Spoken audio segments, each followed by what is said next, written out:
Consciousness is the feeling of being awake and aware of what is happening inside and outside of the body. It is the sense that thoughts, sights, sounds, smells, and feelings belong to a single self. When a person opens eyes in the morning, feels the warmth of a cup of tea, and hears the birds outside, that whole flow of experience is consciousness. It is not a single thing that can be touched, but a pattern of many tiny events working together. The first big question about consciousness is how it starts. Ancient philosophers began to think about the soul and the mind.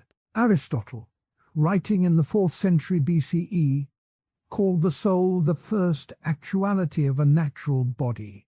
He meant that the soul is what makes a living thing alive and able to act. For Aristotle, the soul is not a separate ghost that floats above the body. It is the set of functions that give a body life, such as growth, nutrition, and perception. In this view, consciousness is part of those functions. Centuries later, René Descartes offered a different picture. He wrote, "Cogito, ergo sum," which means, I think, therefore I am. Descartes used this short line to show that the very act of thinking proves that a mind exists. He argued that the mind is a non-physical thing that can exist apart from the body. In his famous Meditations, he said that the mind is a thinking thing, while the body is a material thing. This split between mind and body set up a long debate that still runs today. The medieval period added more stories to the discussion. In the 13th century, scholars at the University of Paris argued about whether the soul could leave the body after death. One famous story tells of a debate between Thomas Aquinas and a group of nominalists. Aquinas claimed that the soul is the form of the body, a principle that makes a human being a human. The nominalists argued that the soul is just a name we give to a set of mental habits. The debate shows how early thinkers tried to tie consciousness to both the body and something beyond it. The modern era brought experiments that tried to see consciousness in action. In the late 19th century, a German physiologist named Johannes Müller studied reflexes. He showed that a simple tap on a tendon makes a muscle twitch without any feeling of intention. Later, Charles Sherrington expanded on this work and described the reflex arc, a loop that runs from the skin to the spinal cord and back. These experiments suggested that some actions happen without conscious thought. The idea that the body can move without awareness raised a new question. If some behavior does not need consciousness, what does consciousness really do?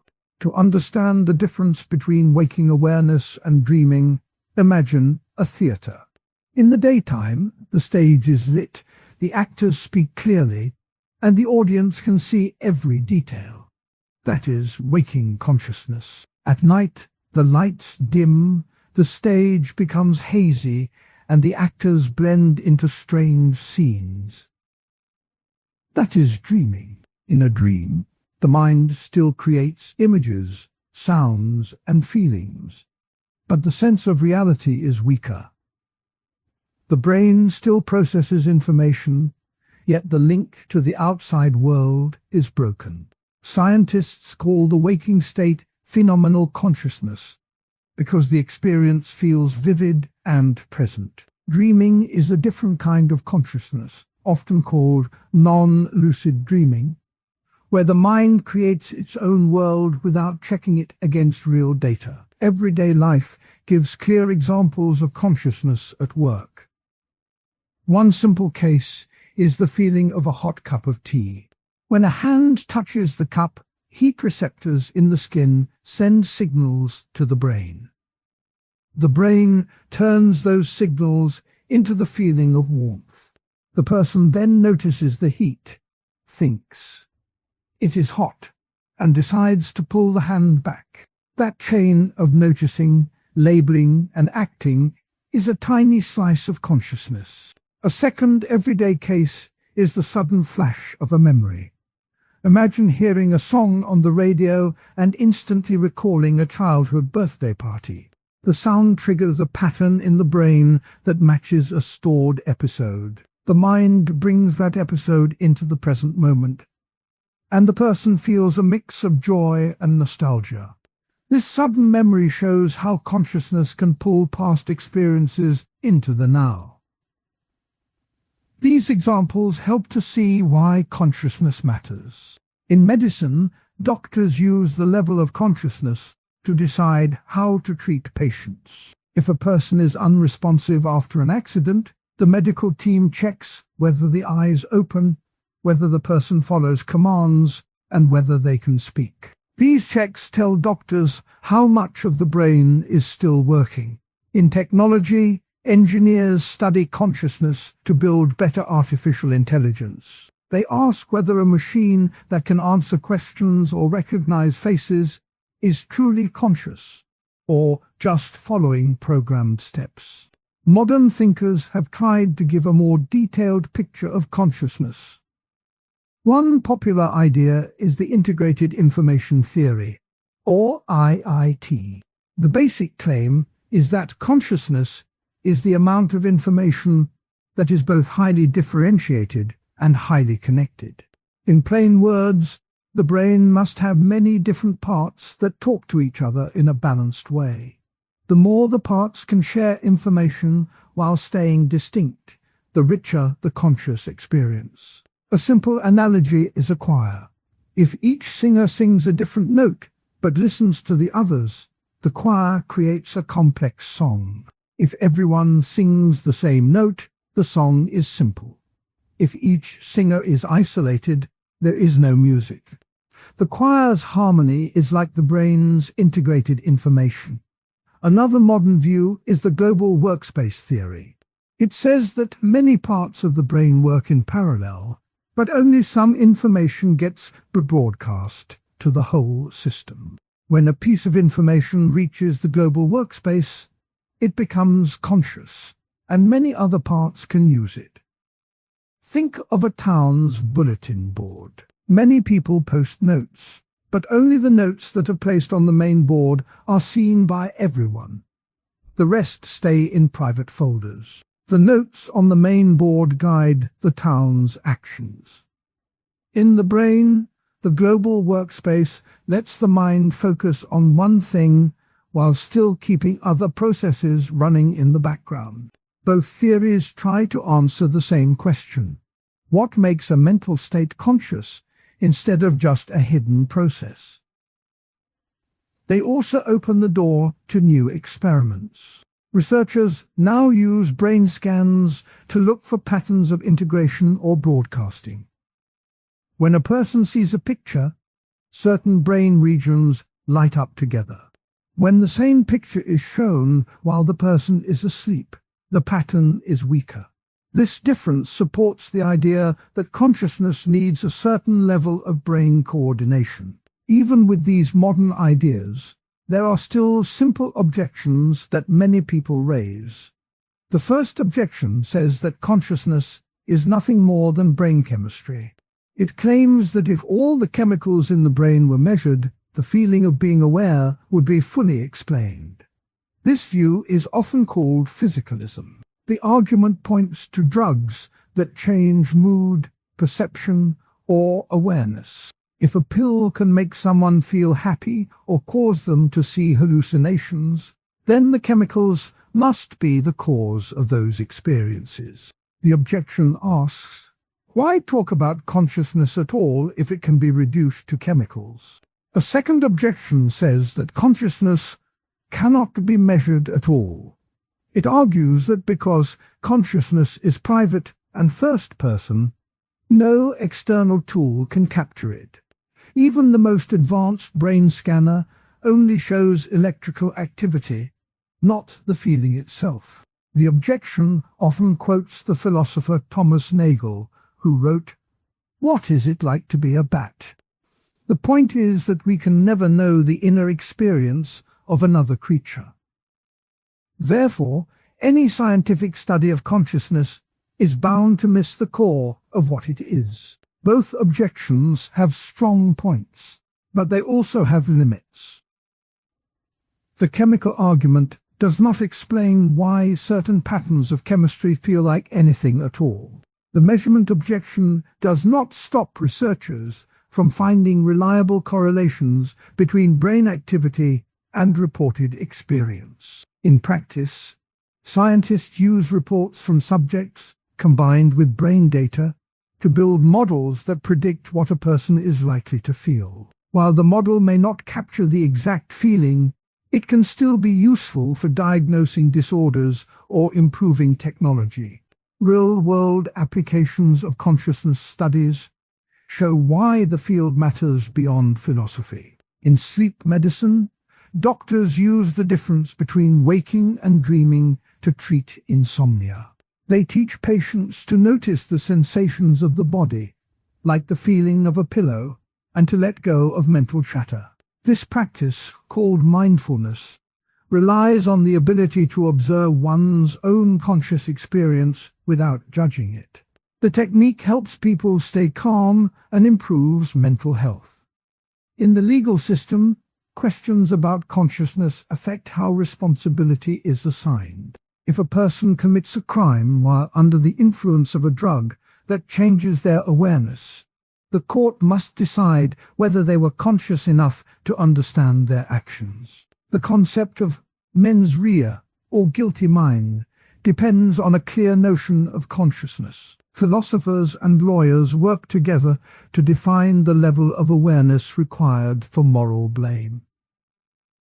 Artificial intelligence also raises questions about consciousness. When a chatbot can hold a conversation, some people wonder if it is conscious.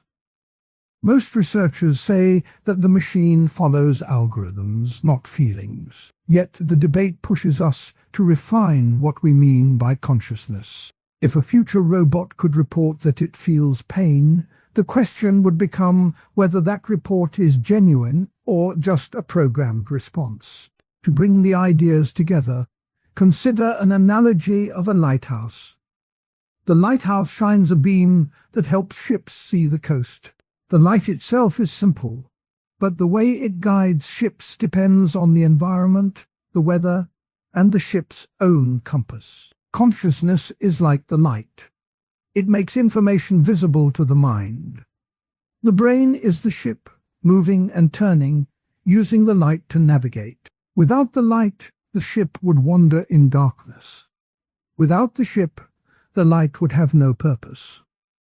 This picture helps to see why consciousness is both a signal and a tool. Historical anecdotes give more flavor to the story. In the 13th century, a monk named Roger Bacon wrote about the inner eye. He claimed that the mind could see things that the outer eye could not, such as the truth of a mathematical proof.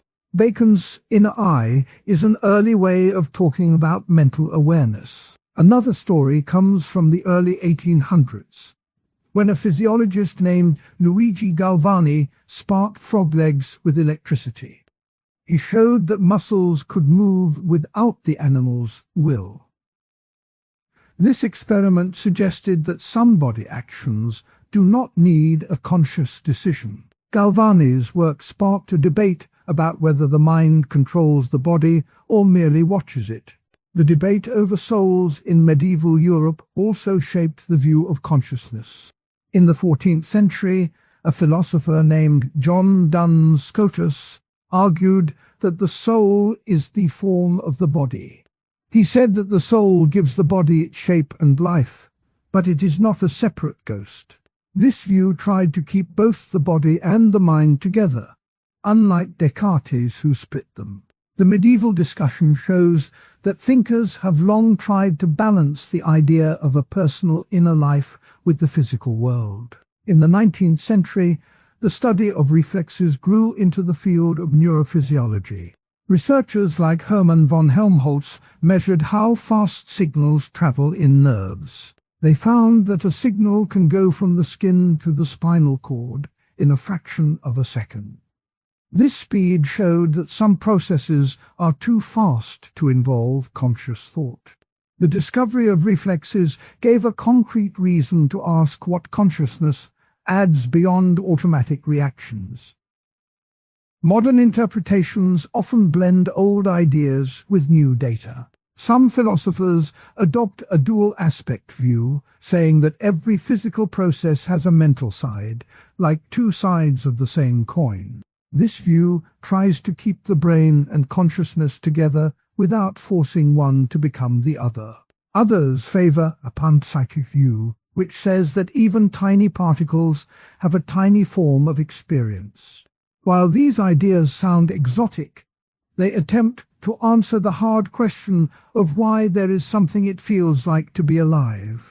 In everyday life, consciousness shows up in simple choices. When a person decides to put a coat on because it feels cold, that decision involves feeling, thought, and action. The feeling of cold is a sensory experience. The thought that a coat will help is a mental representation. The act of putting on the coat is a motor response. All three parts are linked by consciousness. Without that link, the person might act reflexively, like pulling a hand away from a hot stove, but would not plan for future comfort. Another common example is the sudden memory of a song while walking down a street. The brain matches a sound pattern with a stored memory, and the feeling of nostalgia appears. This chain shows how consciousness can bring past events into the present, shaping emotions and behavior. It also shows that consciousness is not static. It moves like a river, constantly mixing new input with old material. The study of consciousness also helps explain disorders where awareness is altered. In conditions like schizophrenia, people may hear voices that are not there. Their brain creates experiences that feel real, even though there is no external source. Understanding how the brain creates conscious experience can guide treatments that reduce these false perceptions. In anesthesia, doctors deliberately turn off consciousness for surgery. They use drugs that change brain chemistry, showing how chemistry can affect awareness, which supports the chemical objection, but also shows that consciousness can be turned on and off. In education, teachers use the idea of conscious attention to help students learn.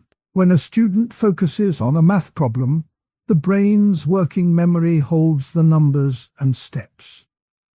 This focused state is a form of consciousness that allows learning. Techniques that improve attention, such as short breaks or mindful breathing, boost this conscious state and improve performance. The question of whether consciousness can be measured remains open. Some scientists use the perturbational complexity index, a method that gives a number based on how the brain responds to a small stimulus. Higher numbers tend to match higher levels of consciousness, such as being awake, while lower numbers match sleep or coma. While this index does not capture the feeling itself, it provides a useful tool for doctors. It shows that even if consciousness is private, its effects can be observed in brain patterns. The claim that consciousness is just brain chemistry also faces challenges. If chemistry were the whole story, then any change in chemicals would fully explain changes in experience. However, many people report that a change in mood can happen without any drug, simply by thinking about a past event.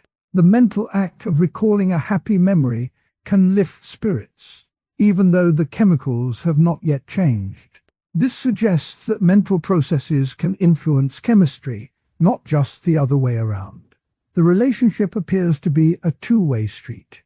To sum up, consciousness is the feeling of being aware, the thread that ties together sensations, thoughts, and actions.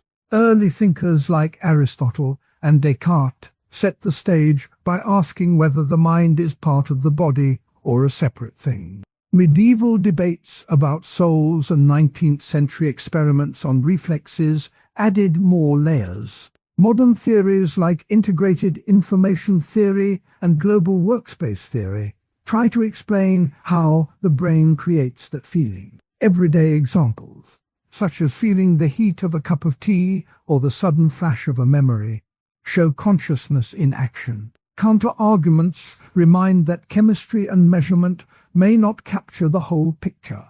Worldviews range from medicine to law to artificial intelligence. Historical anecdotes give color, and quotes from Aristotle and Descartes anchor the discussion in primary sources. The story of consciousness is still being written, but the calm study of its basic ideas helps anyone understand what it means to be awake, to think, and to feel. The mind-body problem has been a central puzzle for philosophers since the first attempts to explain how thoughts can be linked to a physical body. It asks a simple question that hides a deep mystery. How can something as private as a feeling, a belief, or a desire be connected to the flesh and bone that make up a human being? The question appears in everyday life. A child who drops a ball and then stubs a toe cries out in pain. The child knows the pain as a sharp sting, but the toe is only a piece of tissue. In the same way, a computer can run a video game, show bright colors, and respond to a player's moves, yet the computer does not seem to have any inner feeling about the game. The contrast between these two scenes helps to show why the mind-body problem feels so puzzling. The story of the mind-body problem begins in the early modern period, when philosophers started to separate the study of the mind from the study of the natural world. One of the most famous voices in this early debate was René Descartes. Descartes wrote in the 1640s that the mind and the body are two different kinds of substance. He called the mind a thinking thing, something that doubts, understands, and wills. He called the body a material thing, something that takes up space and can be measured. In his famous declaration, cogito, ergo sum, I think, therefore I am, Descartes claimed that the very act of thinking proves that the mind exists as something distinct from the body. He argued that the mind can exist without the body, just as a ghost could float above a dead body. This view is called dualism because it splits reality into two realms, the mental and the physical. Not everyone agreed with Descartes. A few decades earlier, Thomas Hobbes had written a very different picture of the mind. Hobbes saw the mind as nothing more than the motions of matter inside the brain. In his work Leviathan, he wrote, "The passions and the thoughts and the reasonings of men are nothing but motions of the corporeal parts of the brain." For Hobbes, there is no separate mental substance. Everything that happens in the mind is the result of physical processes. This view is called materialism or physicalism because it says that only material things exist, and the mind is just a pattern of those material things. The clash between Descartes and Hobbes set the stage for centuries of debate. In the 17th century salons of Paris, philosophers gathered over wine and candles to argue about the nature of the soul. One evening, a young woman named Madeleine, who was known for her sharp wit, asked the group why a stone could not think if it were arranged in the right way. The conversation turned to the idea that perhaps the brain is like a finely tuned machine, and that thoughts are simply the sounds that the machine makes. Some participants defended Descartes, saying that only a soul could give meaning to those sounds. Others defended Hobbes, insisting that the brain's gears could produce meaning without any extra ingredient. The debate never settled, but it showed how the mind-body problem moved from abstract text to lively social gatherings. The puzzle grew sharper in the 20th century when scientists began to map the brain in detail. The rise of behaviorism, led by figures such as John B. Watson and B. F. Skinner, pushed the idea that only observable behavior mattered. Behaviorists argued that talk of thoughts or feelings was unnecessary for science. They claimed that if a child flinches after stubbing a toe, the important fact is the flinch, not the inner pain. This approach was a practical response to the mind-body problem. Ignore the mind and study the body's outward actions. Yet many philosophers felt that behaviorism left out something essential, the lived experience that Descartes called thinking. One modern way to see the mind-body problem is through a simple analogy. Imagine a radio that receives a signal and turns it into music. The music is an experience that a listener enjoys, but the radio itself does not feel the music. It merely converts electrical signals into sound waves. In the same way, the brain might be like a radio that receives signals from the world and turns them into thoughts. The question is whether the brain also creates a private feeling, or whether the feeling belongs to something else that sits beside the brain. The classic scenario of a child feeling pain after a stubbed toe illustrates the problem well. The child's toe is broken, bruised, and sending nerve signals to the brain. The brain registers those signals and produces the sensation of pain. The child reports the pain, and a doctor can see the swelling. The physical side of the story is clear. But the inner feeling, the sharp, throbbing sting that the child describes, is not something that can be measured directly. It is a first-person experience, also called a qualia in philosophical language. Qualia are the raw feels of seeing red, tasting sugar, or feeling pain. The existence of qualia is the core of what philosophers call the hard problem of consciousness.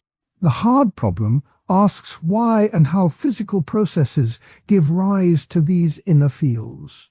A defender of dualism points to the hard problem as evidence that the mind cannot be reduced to brain matter. He might say, even if we could map every neuron that fires when a child feels pain, we would still not know why that firing feels like pain at all. This line of thought was famously expressed by philosopher David Chalmers, who wrote, "There is an explanatory gap between the physical description of the brain and the subjective experience of the mind."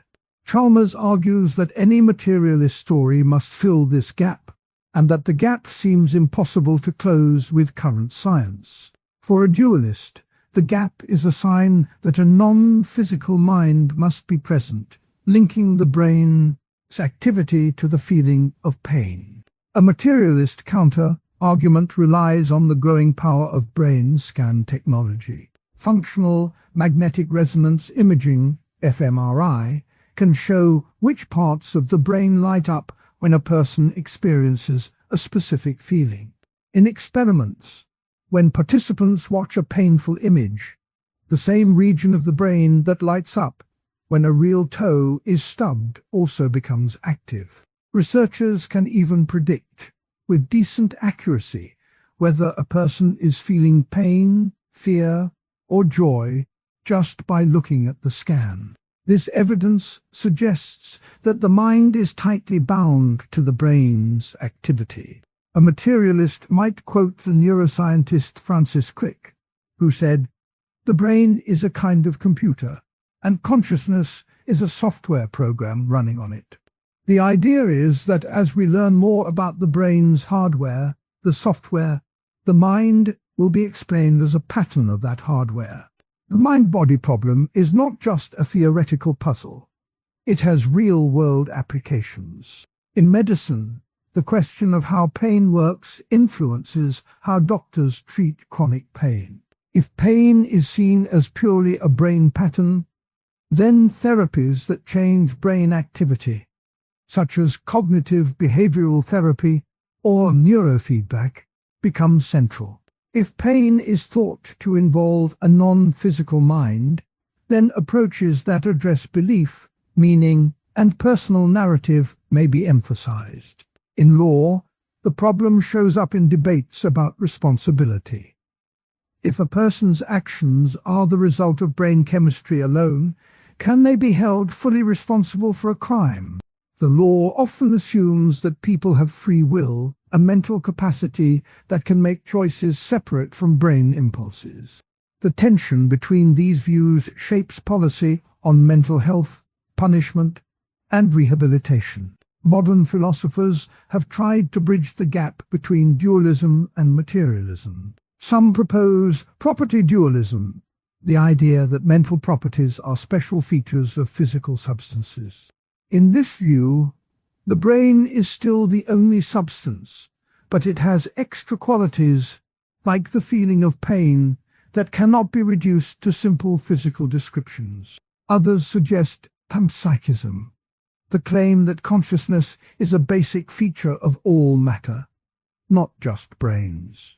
This view says that even a rock has a tiny, simple form of experience, though not the rich consciousness humans enjoy. These ideas try to keep the insight that something special exists in the mind while still respecting the success of science. An everyday example helps to see how these ideas play out.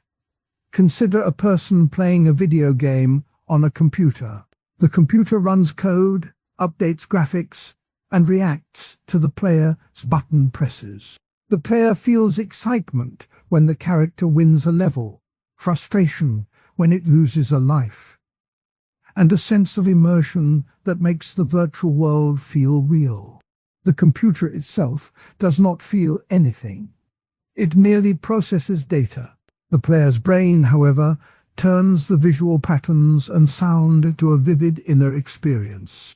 If the player's brain were replaced by a perfect copy of the hardware, would the new brain have the same feelings? A materialist would say yes, because the patterns are the same.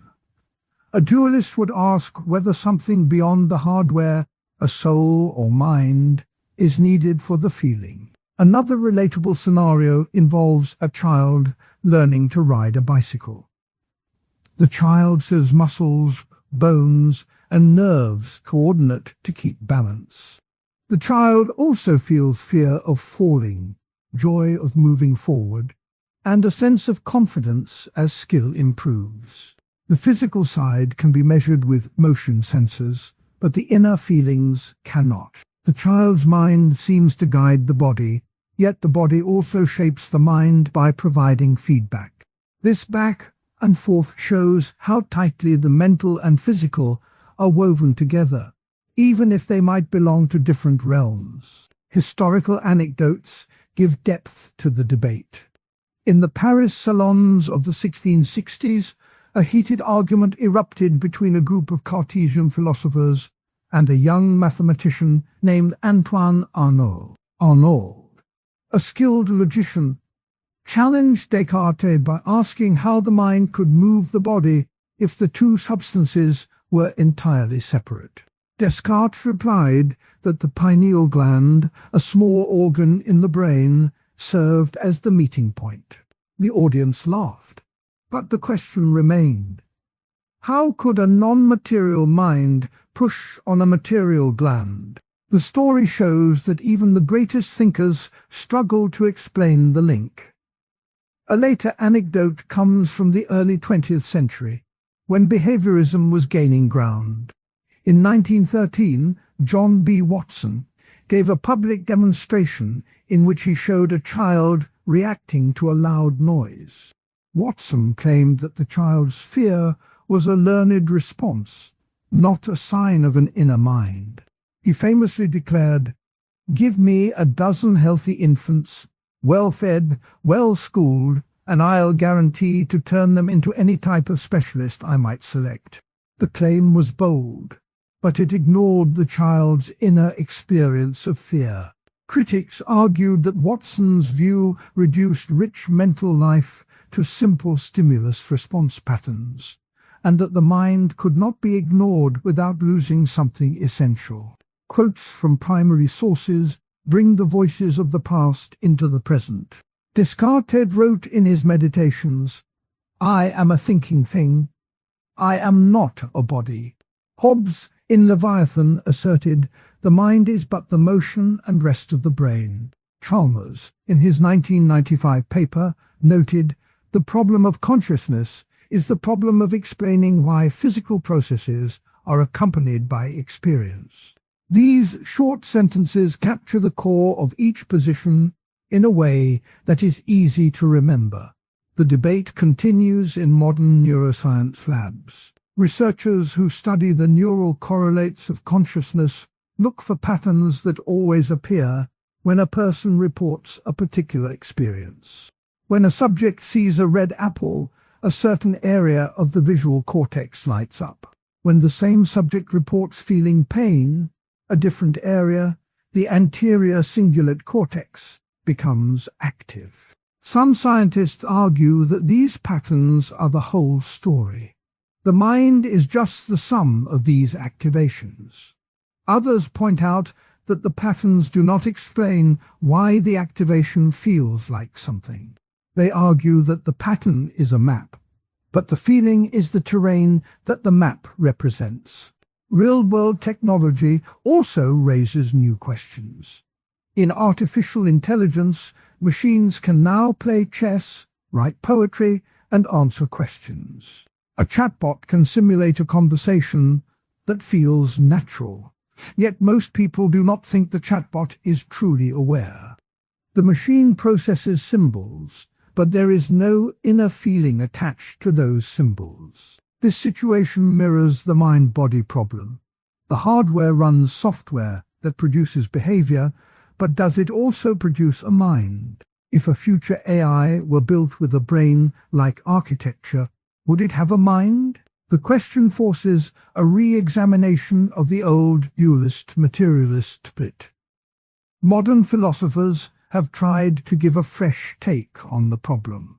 The integrated information theory, proposed by Giulio Tononi, suggests that consciousness is a measure of how much information a system integrates. According to IT, a system that can combine many parts into a single, unified whole will have a higher level of consciousness. The theory attempts to give a quantitative way to talk about consciousness, bridging the gap between physical description and inner experience. Critics say the theory still does not explain why integrated information feels like something. Nonetheless, it shows how new scientific ideas keep the discussion alive. Another contemporary approach is predictive processing. This view holds that the brain constantly makes predictions about incoming sensory data and updates its models based on errors. The feeling of being present, or the sense of self, arises from the brain's successful predictions. In this picture, the mind is a model built by the brain, and the body provides the data. The approach tries to explain both the physical and the experiential sides in one framework, offering a possible middle ground. The mind-body problem also matters for everyday decisions. When a person decides to quit smoking, the brain's reward pathways are altered, and the person feels a sense of resolve. The decision seems to arise from a mental intention, yet it has a clear physical basis in dopamine release. Understanding how intention translates into action can help design better habits, apps, or therapies. If the mind is seen as a separate ruler, then tools that target the brain directly, such as medication, might be less effective than those that address belief and purpose. If the mind is seen as brain activity, then direct stimulation, like transcranial magnetic stimulation, becomes a promising method. In education, the mind-body problem shapes how teachers think about learning. A student who studies for a test engages both mental focus and physical processes like eye movement and posture. Some educators emphasize the growth mindset, a belief that mental attitudes can change brain pathways. This view blends the idea that thoughts can shape the brain, echoing both dualist and materialist insights. The story of the mind-body problem is still being written. Each new brain scan, each AI breakthrough, Each philosophical paper adds a new line. The classic puzzle remains. How do thoughts, feelings, and desires fit with the flesh and bone that make up a human being? Dualists point to the hard problem and to the fact that inner experience feels private and irreducible. Materialists point to brain scans, to the success of neuroscience, and to the way computers can mimic behavior. Both sides agree that the link between mind and body is real, even if they disagree on how to describe it. The child who feels pain after a stubbed toe, the computer that runs a game, the bicycle rider who learns balance, the AI that answers questions, all of these examples show the tension between the inner world and the outer world. The Paris Salon debate, the behaviorist demonstration, the modern fMRI study, the integrated information theory, each episode adds a layer to the puzzle. Quotes from Descartes, Hobbes, and Chalmers remind that the question has been asked for centuries, and that no simple answer has yet satisfied everyone. The mind-body problem invites each listener to reflect on their own experience. When a feeling of joy rises after hearing a favorite song, the brain is firing. But the feeling seems to belong to something beyond the firing. When a person decides to help a stranger, the decision feels like a choice made by a free will, yet the brain shows activity in regions that evaluate reward. The puzzle remains. And it is this unresolved mystery that keeps philosophy alive. It pushes science to look deeper, it pushes ethics to consider responsibility, and it pushes everyday people to wonder about what it means to be a thinking, feeling being. In the end, the mind-body problem is not just an abstract question for scholars in ivory towers. It is a living issue that touches medicine, law, technology, and personal growth. Whether one leans toward dualism, materialism, or a hybrid view, the search for an answer shapes how the world is understood. The journey through the centuries, from Descartes, clear-cut split to Hobbes, mechanical brain, from Paris salons to behaviorist labs, from brain scans to AI, shows a rich tapestry of thought. Though the word tapestry is avoided, the image of many threads weaving together remains apt. Each thread represents a claim, an experiment, a story, a quote. The pattern that emerges is complex, yet it invites the story of consciousness often begins with a simple question. How does a mind move from a quick reflex to the quiet act of thinking about one's own thoughts? In this part of the video, the narrator will walk the listener through a picture of layers like a stack of clear sheets, each sheet adding a new kind of awareness. The first sheet is the world of reflexes, the second is the world of perception, the third is the world of intention, and the top sheet is the world of self-reflection. By the end of the segment, the listener will see how each layer builds on the one below, how scientists have tested the idea, and why some still argue that the whole stack is just a trick of the brain. The idea of layers of mind did not appear out of thin air. It grew out of early work on attention and habit. William James, the American psychologist who taught at Harvard in the early 1900s, first used the word stream to describe the flow of conscious experience. In a lecture in 1902, James said, "Consciousness is a stream, a river, a current of thought that never stops." He meant that thoughts are not isolated beads, but a flowing line that can change speed and direction. James also noted that the stream has different currents.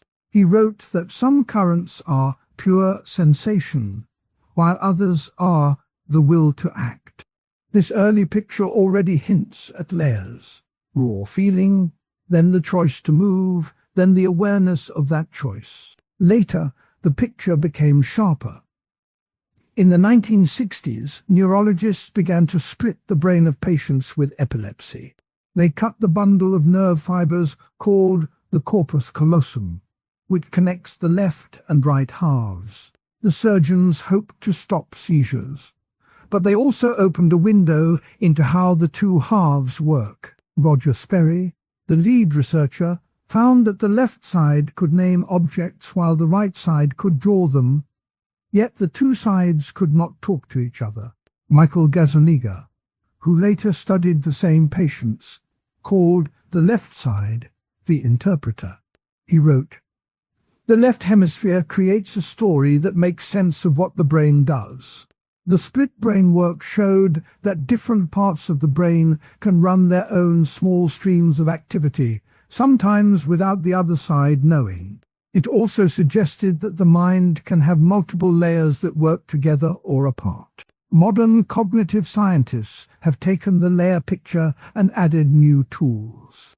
Brain imaging lets researchers watch which areas light up when a person catches a ball, when a person plans a move, and when a person thinks about thinking." Stanislas Dehaene, a French neuroscientist, describes consciousness as a global workspace. He says that many brain modules work in parallel, but when a piece of information reaches the workspace, it becomes available to many other parts. That moment, Dehaene argues, is the jump from unconscious processing to conscious awareness. The global workspace idea matches the layer picture. Low-level modules feed the workspace, and the workspace feeds higher-level reflection. To make the idea concrete, the narrator will use two everyday scenes. First, imagine a child playing catch. The ball flies, the child's eyes see it, the muscles tighten, and the hand snaps shut around it. The child does not think about the physics of the throw. The action feels automatic, like a reflex. Yet the child's brain is still processing visual data, timing the movement, and sending signals to the arm. This is the second layer, perception turned into intention. The child can also stop the catch if the ball is too far. That pause shows a tiny moment of awareness that the movement can be changed. The second scene is slower and more reflective.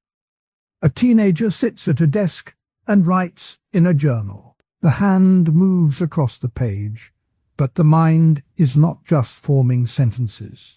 The teenager watches the thoughts that appear, asks why a certain memory feels sad, and then decides to write about it. This act of writing about one's own thinking is the top layer, self-reflection. The teenager can step back, label the feeling, and even change it.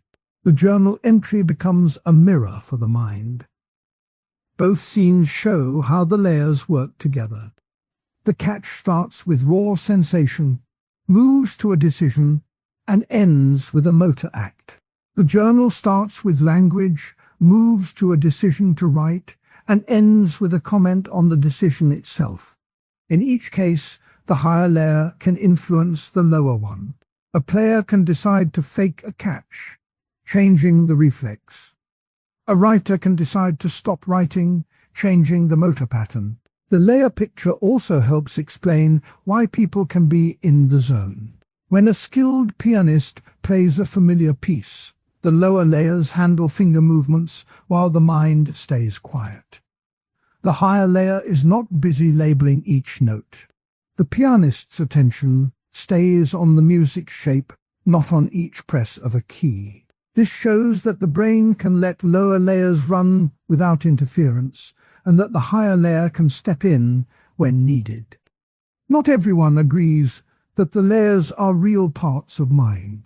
One camp, often called eliminativists, says that what we call consciousness is just a useful story we tell about brain activity.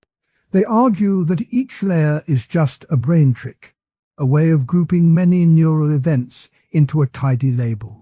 They point to experiments where people report feeling and intention, but brain scans show the decision was already made milliseconds earlier.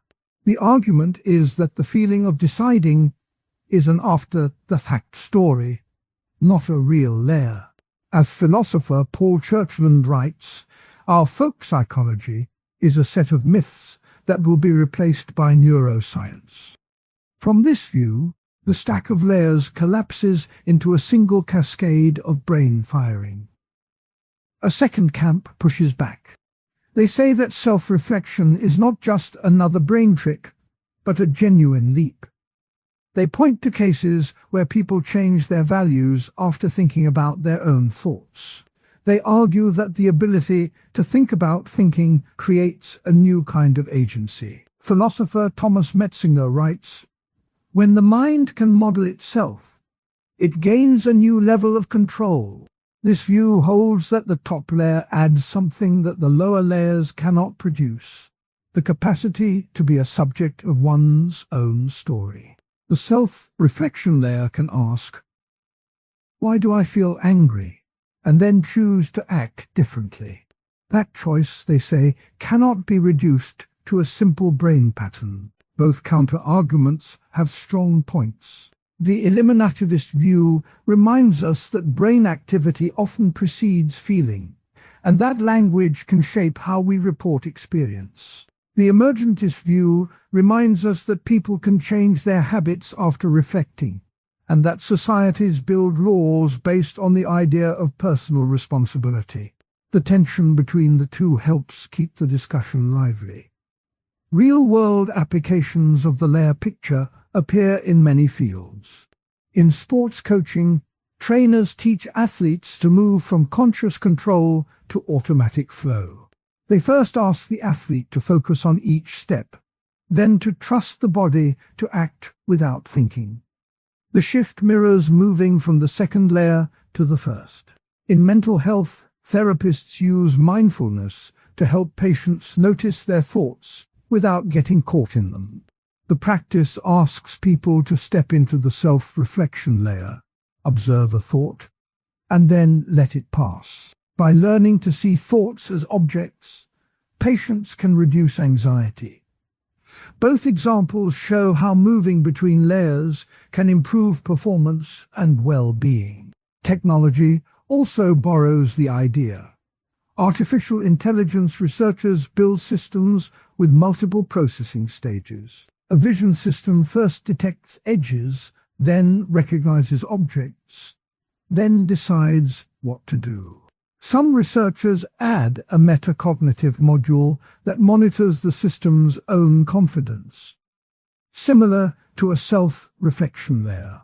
Though machines do not feel, the architecture echoes the human stack. Modern philosophers continue to refine the picture. Daniel Dennett, a contemporary American thinker, uses the term multiple drafts. He says that the brain runs many parallel narratives, and the one that reaches the center of gravity becomes the story we call consciousness. This fits the layer model. Drafts are low-level processes. The center of gravity is the workspace, and the final story is the reflective layer. Meanwhile, neurophilosophers like Giulio Tononi propose integrated information theory. They measure how much information a system can combine. A system with high integration can support higher layers of awareness. The theory tries to give a number to the jump from reflex to reflection. Historical anecdotes add color to the story.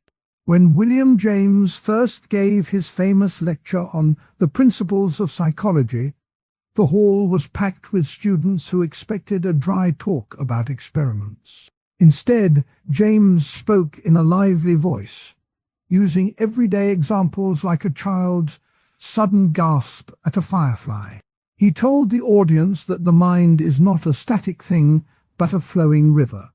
One student later recalled that James' words felt like a gentle tide that pulled them into a new way of seeing their own thoughts.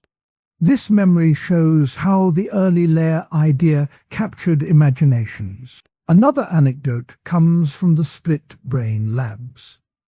In one famous demonstration, a patient was shown a picture of a chicken on the left side of a screen. When asked what they saw, the patient said, I don't know. When the experimenter pointed to a drawing of a chicken on the right side, the patient said, "It's a chicken."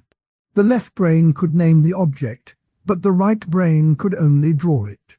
The left brain then invented a story. "I must have seen a chicken somewhere else." This story illustrates how the interpreter creates a narrative to fill gaps, a process that feels like self-reflection, but may be just a stitching together of lower-level data. The layer picture also works well with analogies. Think of a house with a foundation, walls, a roof, and a thermostat. The foundation is the reflex layer. It holds the house up and reacts to the ground. The walls are perception and intention. They shape how the house looks and where doors open. The roof protects the interior, just as higher awareness protects the mind from being overwhelmed. The thermostat monitors the temperature and can change the heating, just as self-reflection monitors thoughts and can change behavior. The thermostat does not replace the walls. It works with them. This analogy keeps the idea clear without heavy jargon. Another analogy uses a computer. The hardware runs basic operations like moving a cursor. The operating system decides which program gets the screen. A user can open a text editor and then write a note about how they feel while writing. The hardware layer is the reflex, the OS layer is perception and intention, and the user's meta-thinking is self-reflection.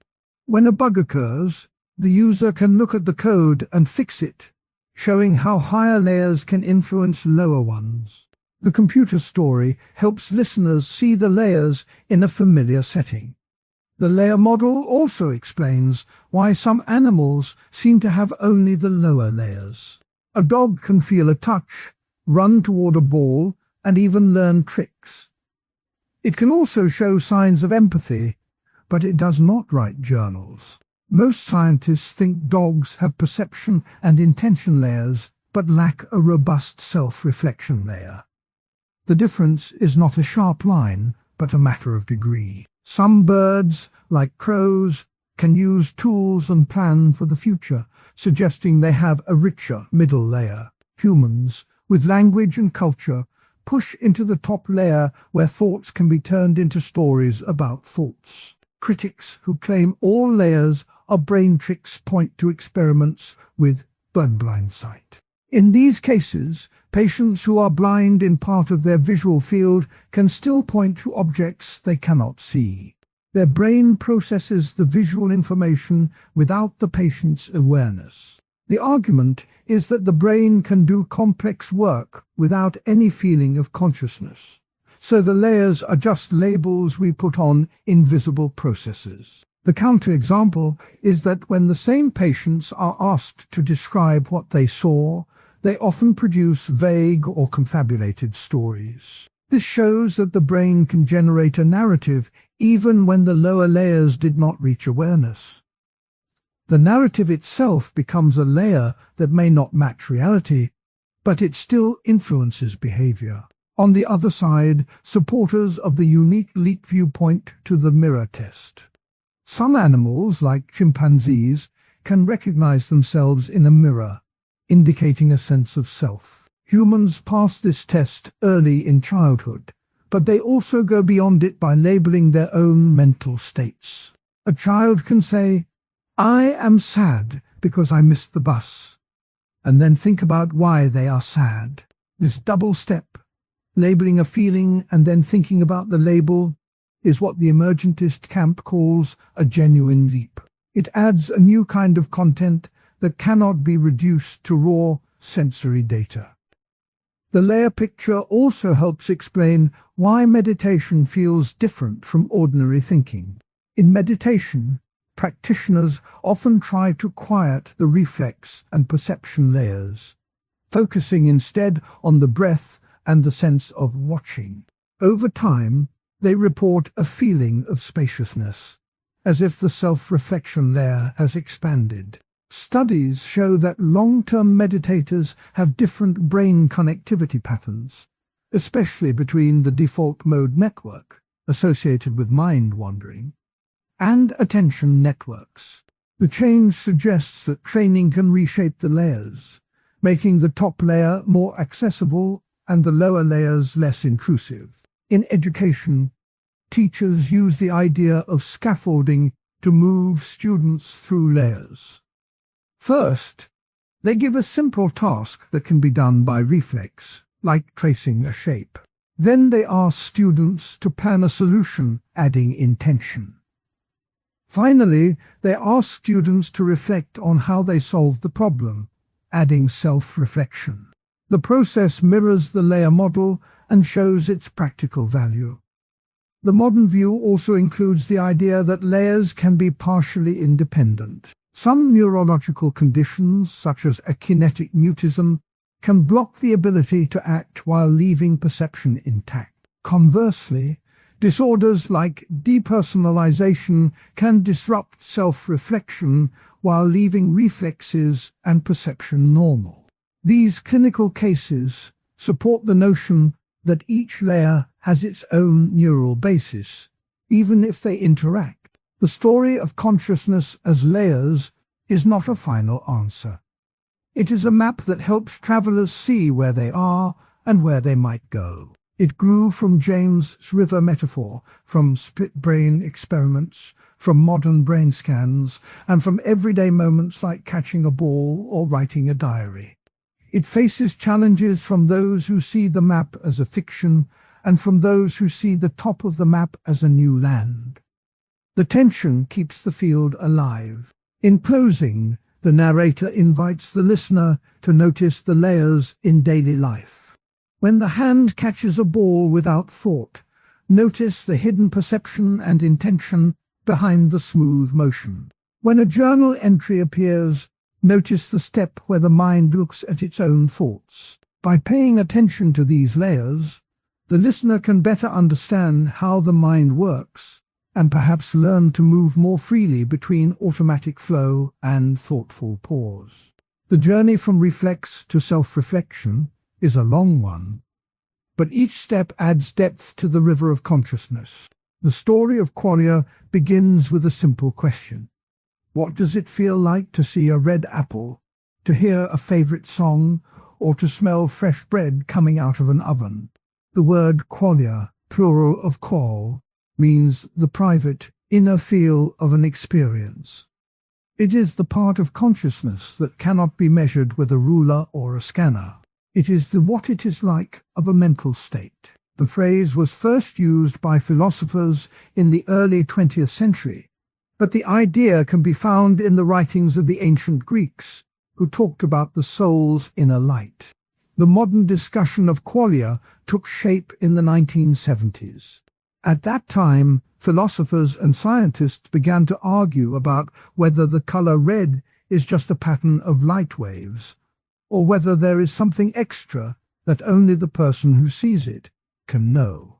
In a series of papers, the philosopher David Lewis wrote that qualia are the raw feels that accompany our mental states. He said, "Qualia are the immediate private sensations that are part of what it is to be in a mental condition." Lewis tried to treat qualia as something that could be talked about in a scientific way, while still keeping their private nature. One of the most famous arguments about qualia comes from Frank Jackson. Jackson imagined a scientist named Mary who knows every fact about color, chemistry, and brain function, but who has lived her whole life in a black and white room. When Mary finally steps out of the room and sees a red rose, she learns something new. She learns what it is like to see red. Jackson wrote, "When Mary sees red, she learns a fact that she did not know before." This story is called the knowledge argument. It is meant to show that there are facts about experience that cannot be captured by physical description alone. The knowledge argument sparked a heated debate. Some philosophers said that Mary does not learn a new fact, but only a new ability. They argued that Mary already knew all the physical facts, and that what changes is her ability to remember and imagine red. This view is called the ability hypothesis. Others said that Mary does learn a new fact, a fact about the feel of red, and that this fact is not part of the physical world. They called this a new, non-physical fact, and used it to support a view called property dualism, which holds that mental properties are different from physical properties. The discussion of qualia is not only a matter of abstract theory. It shows up in everyday life. Think of the smell of fresh bread. The smell carries a warm, comforting feeling that can make a person feel safe and happy. No brain scan can fully capture that feeling. Another example is the sound of a favorite song. The melody may trigger a rush of memory, a sense of belonging, and a feeling of joy that goes beyond the sound waves themselves. These examples help to illustrate why qualia matter. They show that there are aspects of experience that matter for decisions, for art, for law, and for technology. One counter-argument says that qualia can be explained by neural patterns. The brain is made of billions of neurons that fire in complex ways. When a person sees red, a certain group of neurons in the visual cortex becomes active. When a person smells fresh bread, a different group in the olfactory bulb lights up. Some neuroscientists claim that if we could map every pattern, we would know everything about the experience. They point to experiments where people report the same feeling when the same pattern is activated by a computer. They argue that qualia are just the brain's way of representing information, and that there is no need to add a mysterious feel to the story. A second counter-argument focuses on privacy. Qualia are private, meaning that no one else can directly access them. Even if two people see the same red apple, each one has a unique inner feel. The privacy argument says that because qualia cannot be shared, they cannot be part of a public scientific theory. This view is often linked to the philosopher Thomas Nagel, who wrote, "There is something it is like to be a bat." Nagel's point is that there is a subjective aspect to experience that cannot be captured by objective description. The privacy argument is used to defend the idea that qualia are beyond the reach of physical science. The history of the debate includes several colorful anecdotes.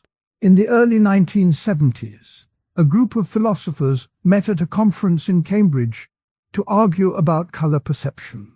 One participant, a young philosopher named Colin McGinn, claimed that the brain's color processing is a hard problem that may never be solved. Another participant, a physicist named David Bohm, argued that the problem could be solved if scientists could find the right equations.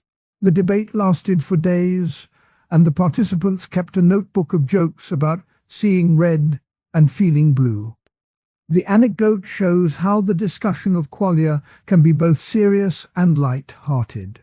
Another anecdote comes from Frank Jackson's own career. After publishing The Knowledge Argument, Jackson later changed his mind. He wrote a later paper in which he said that his original story was meant to be a thought experiment, not a proof of dualism. He explained that new findings in neuroscience had shown that the brain's representation of color is more complex than he had imagined. Jackson's reversal is often cited as an example of how philosophical ideas can evolve with scientific progress. Modern interpretations of qualia take many forms. Some philosophers adopt a functionalist view. Functionalism says that what matters is the role a mental state plays, not its inner feel. A functionalist might say that the feeling of red is just the role that the red experience plays in behavior, memory, and language. Others hold a physicalist view, which claims that everything about qualia can be reduced to physical facts. Physicalists point to the success of brain imaging and to the ability of machines to simulate sensory input. A different modern view is panpsychism. Panpsychism holds that all matter has a tiny bit of experience. In this view, qualia are not something that appears only in brains, but a fundamental feature of the universe. Proponents of panpsychism often quote the philosopher Galen Strawson, who wrote, "If consciousness is real, then it must be a feature of the world at the most basic level." Panpsychism tries to solve the hard problem of consciousness by saying that the problem is not that consciousness appears, but that we have not yet learned how it spreads through matter. The study of qualia also has practical applications. In virtual reality, designers try to create experiences that feel real. To make a virtual bakery smell like fresh bread, they must consider the qualia of smell, not just the chemical composition of the scent. In law, juries sometimes have to decide whether a person's experience of pain was real. The concept of qualia helps to remind judges that pain has a private feel that may not be fully observable. In artificial intelligence, engineers wonder whether a machine could ever have qualia. Some argue that a robot that can report, "I feel heat," is only following a program, not actually feeling heat. Others think that if the robot circuits mimic the brain's patterns closely enough, it might develop genuine qualia. Analogy often used to explain qualia is the taste of a secret sauce. Imagine a chef who creates a sauce with a unique blend of herbs. Anyone can read the recipe, but the actual taste can only be known by someone who actually eats it. The recipe is like the physical description of an experience, while the taste is the qualia. The sauce cannot be fully understood without actually trying it, just as a color cannot be fully understood without seeing it. Another analogy compares qualia to a private movie. The script of a movie can be printed on paper, the actors' movements can be described, and the sound can be recorded. Yet the feeling you get when you sit in a dark theater and watch the movie is something only you experience. The private movie is the qualia, and the script is the objective description. The debate over qualia also appears in everyday decisions. When a person chooses a coffee shop because of the smell of fresh coffee, that choice is guided by the qualia of smell. When a musician selects a key for a song because of the emotional feel it gives, that decision is guided by the qualia of sound. These choices show that qualia have a causal role in behavior. Critics of the qualia concept argue that it creates a mysterious gap in science. They say that calling something a qualia just hides the fact that we do not yet understand the brain. They propose that as neuroscience advances, the gap will close. They point to studies where participants can report their feelings in real time while their brain activity is recorded. They claim that this shows that qualia are just brain states, not a separate kind of thing. Supporters of qualia reply that even perfect knowledge of brain states would not tell us what it feels like. They use the thought experiment of a philosophical zombie. A zombie is a being that behaves exactly like a human, with the same brain activity, but lacks any inner feel. If such a being is conceivable, then there must be something extra beyond the physical description. This argument is used to keep the idea of qualia alive. In recent years, the discussion has moved into the field of cognitive science. Researchers study how children develop the ability to talk about qualia. They find that even toddlers can point to a red ball and say, "red," showing that they have some sense of the feel of color.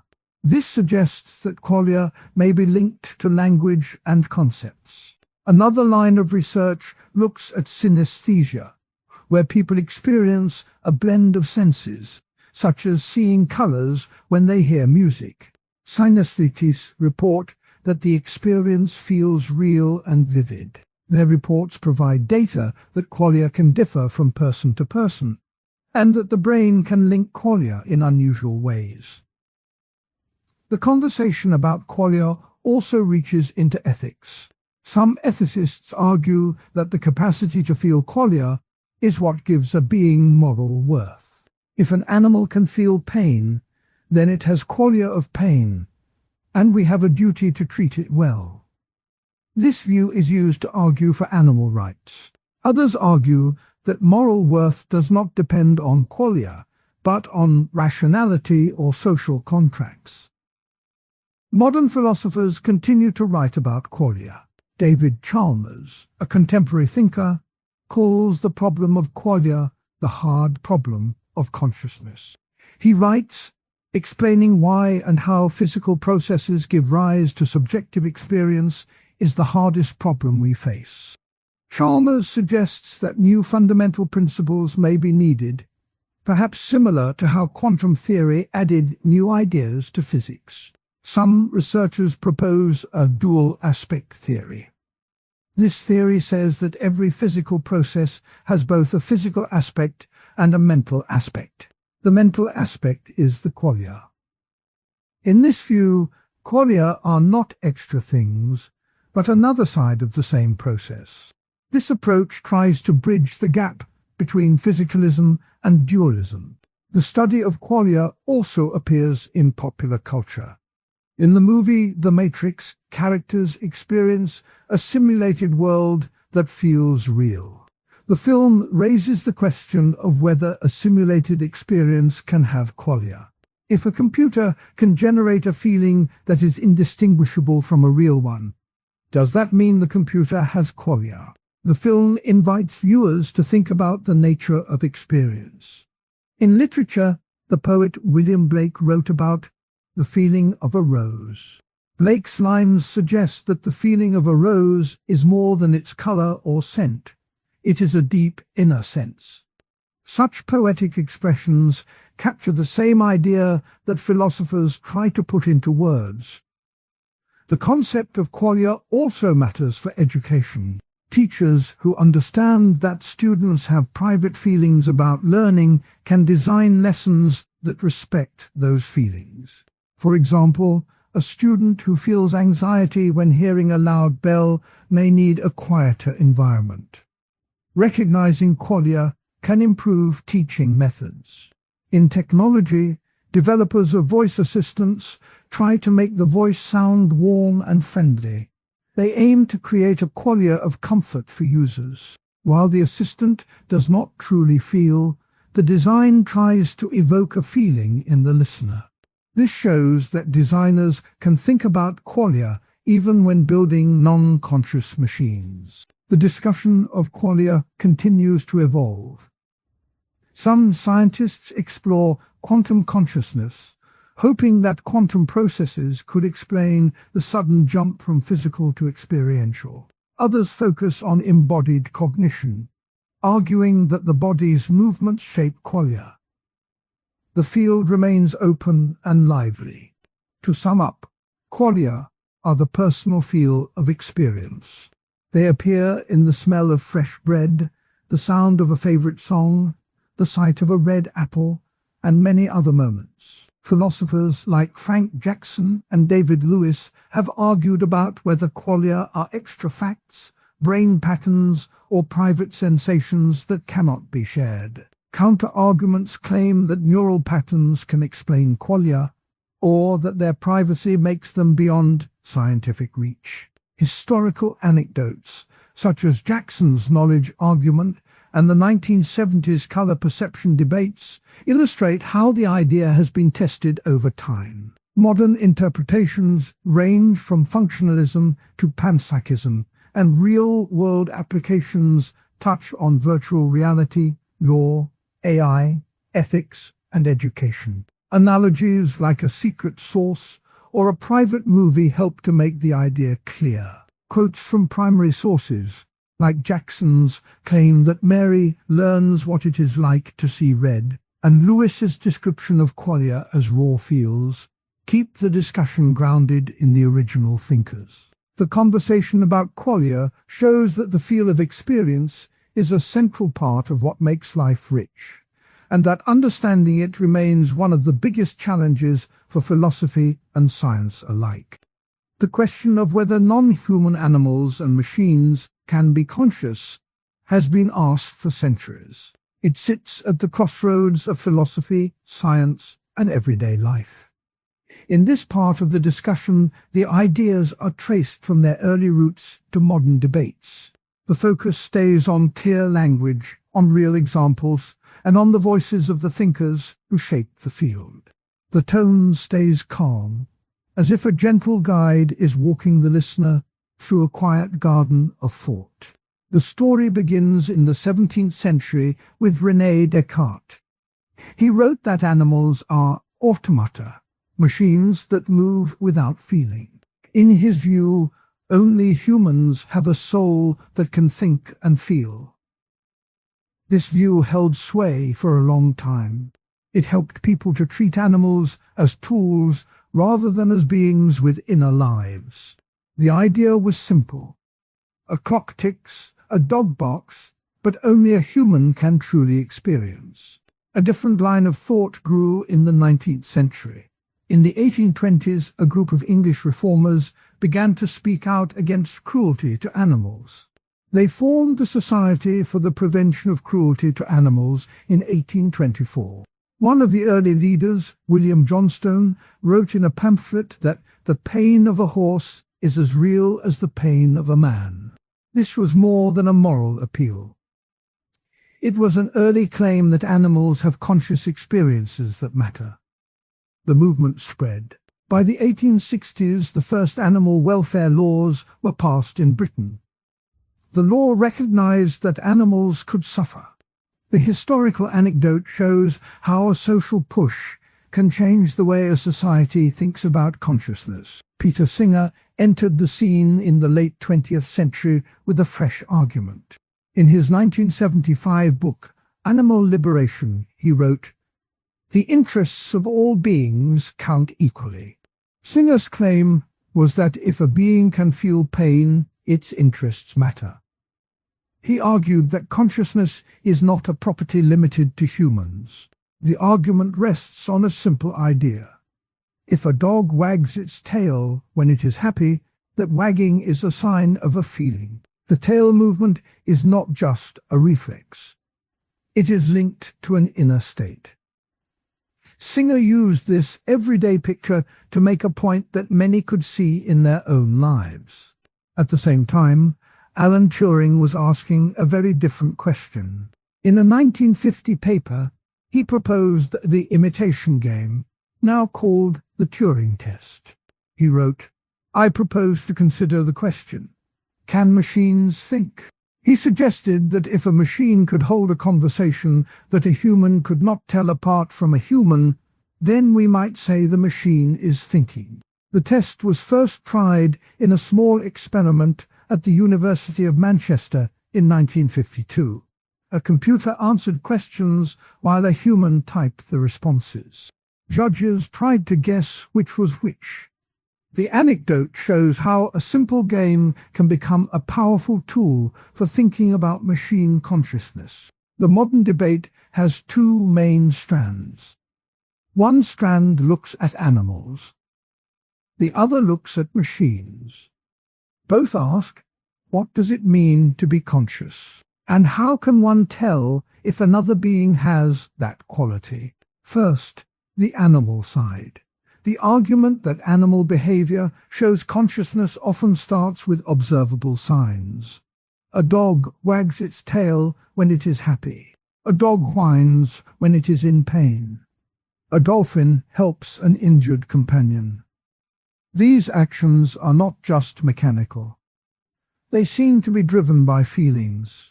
The argument says that if an animal shows preferences, avoids harm, seeks pleasure, then it must have an inner life. The philosopher Thomas Nagel wrote in 1974 that there is what it is like to be a bat. The phrase means that each creature has a subjective experience. The claim is that consciousness is a matter of having a point of view, not of having language. A second argument for animal consciousness looks at brain structure. Scientists have found that many mammals have brain regions similar to those that support consciousness in humans. The cerebral cortex, the thalamus, and the limbic system appear in many species. The similarity suggests that the capacity for feeling is shared. The argument says that consciousness is a product of certain neural patterns, and those patterns are not unique to humans. Opposing these arguments are two counterpoints. The first counter-argument says that animal behavior can be explained without invoking consciousness. It points to the idea of behaviorism, a school that treats behavior as a set of stimulus-response chains. When a dog sees its owner, it may have learned that wagging the tail gets a treat. The tail movement is then a programmed response, not a sign of feeling. The counter-argument asks how one can be sure that the dog is not just following a rule. The second counter-argument comes from the field of artificial intelligence. It says that a smartphone that reacts to voice commands does not feel anything. When a person says, "Hey Siri, set an alarm," the phone runs a program that matches the words to a command. The response is a set of calculations. The phone does not have a point of view. The argument is that any system that follows rules, no matter how complex, can mimic conscious behavior without having an inner life. The counter-argument challenges the idea that outward signs are enough to prove consciousness. Both sides use everyday examples to illustrate their points. The dog wagging its tail is a simple picture of possible feeling.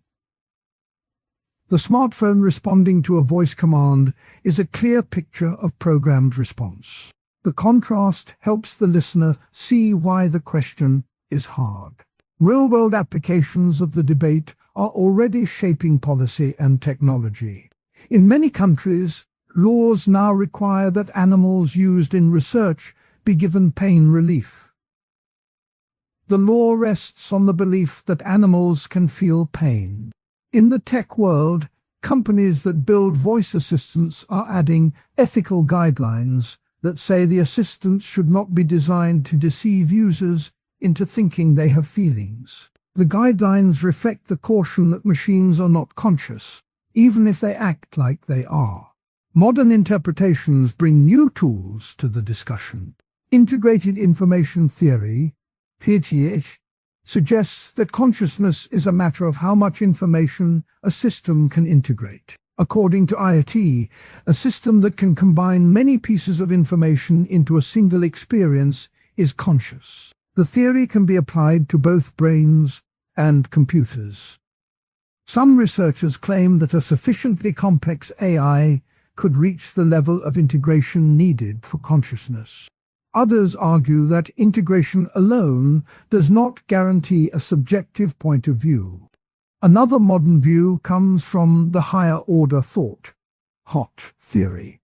This theory says that a mental state is conscious only if the system can think about that state. For example, a dog may feel hunger, but it does not have a thought about its hunger. A human can think, "I am hungry." The theory suggests that consciousness may require a level of self-reflection that many animals lack.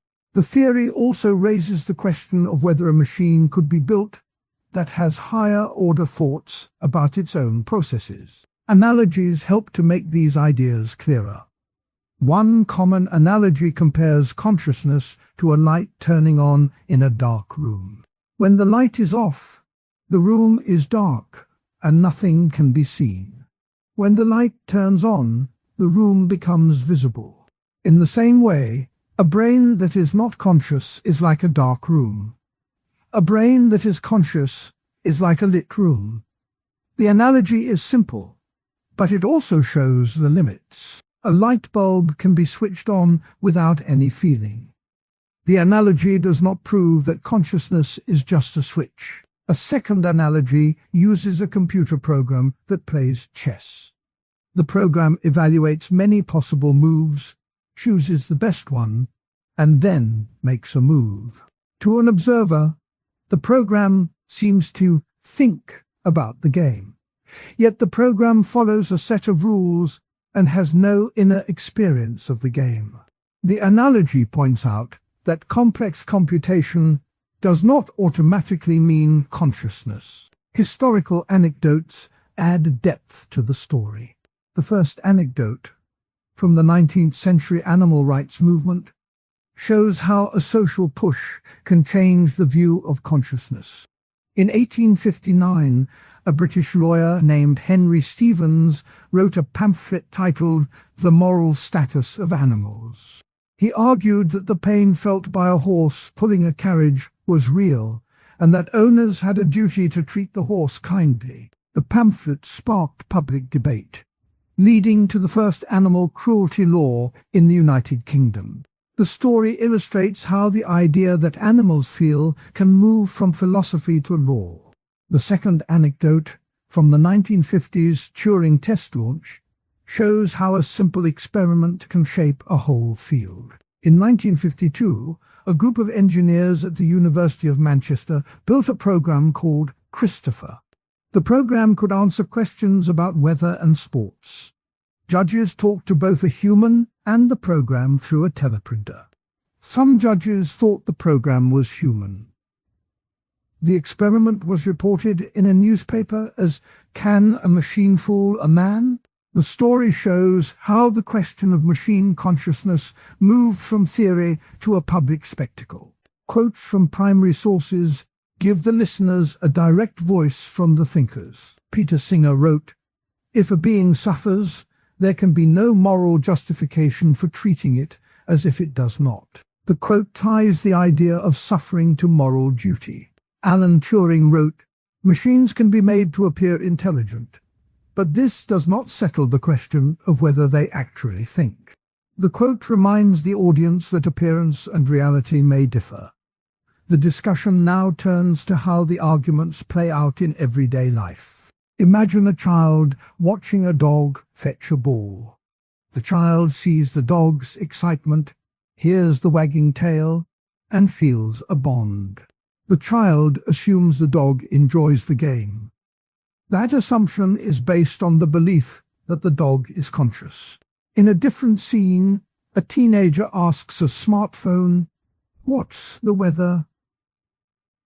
The phone replies instantly. The teenager may feel that the phone understands the question, but the phone is just matching patterns. The two scenes show how consciousness is taken for granted in animals, but denied in machines. The debate also influences scientific research.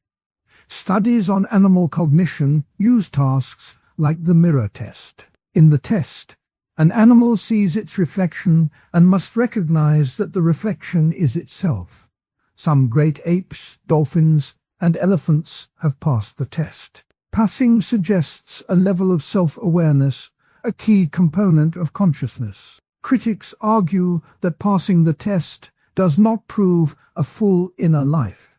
It only shows a specific ability. In AI research, the Chinese room thought experiment, proposed by John Searle in 1980, is often mentioned. Searle imagined a person who does not understand Chinese sitting inside a room. The person receives Chinese characters, looks up matching responses in a book, and sends back the appropriate characters. To an outside observer, the room appears to understand Chinese. Searle argued that the person, like a computer, follows rules without understanding. The experiment is used to argue that syntax, rules, is not the same as semantics, meaning, and therefore a machine that follows rules is not conscious. Both the animal side and the machine side have practical stakes. If animals are conscious, then societies must protect them from suffering.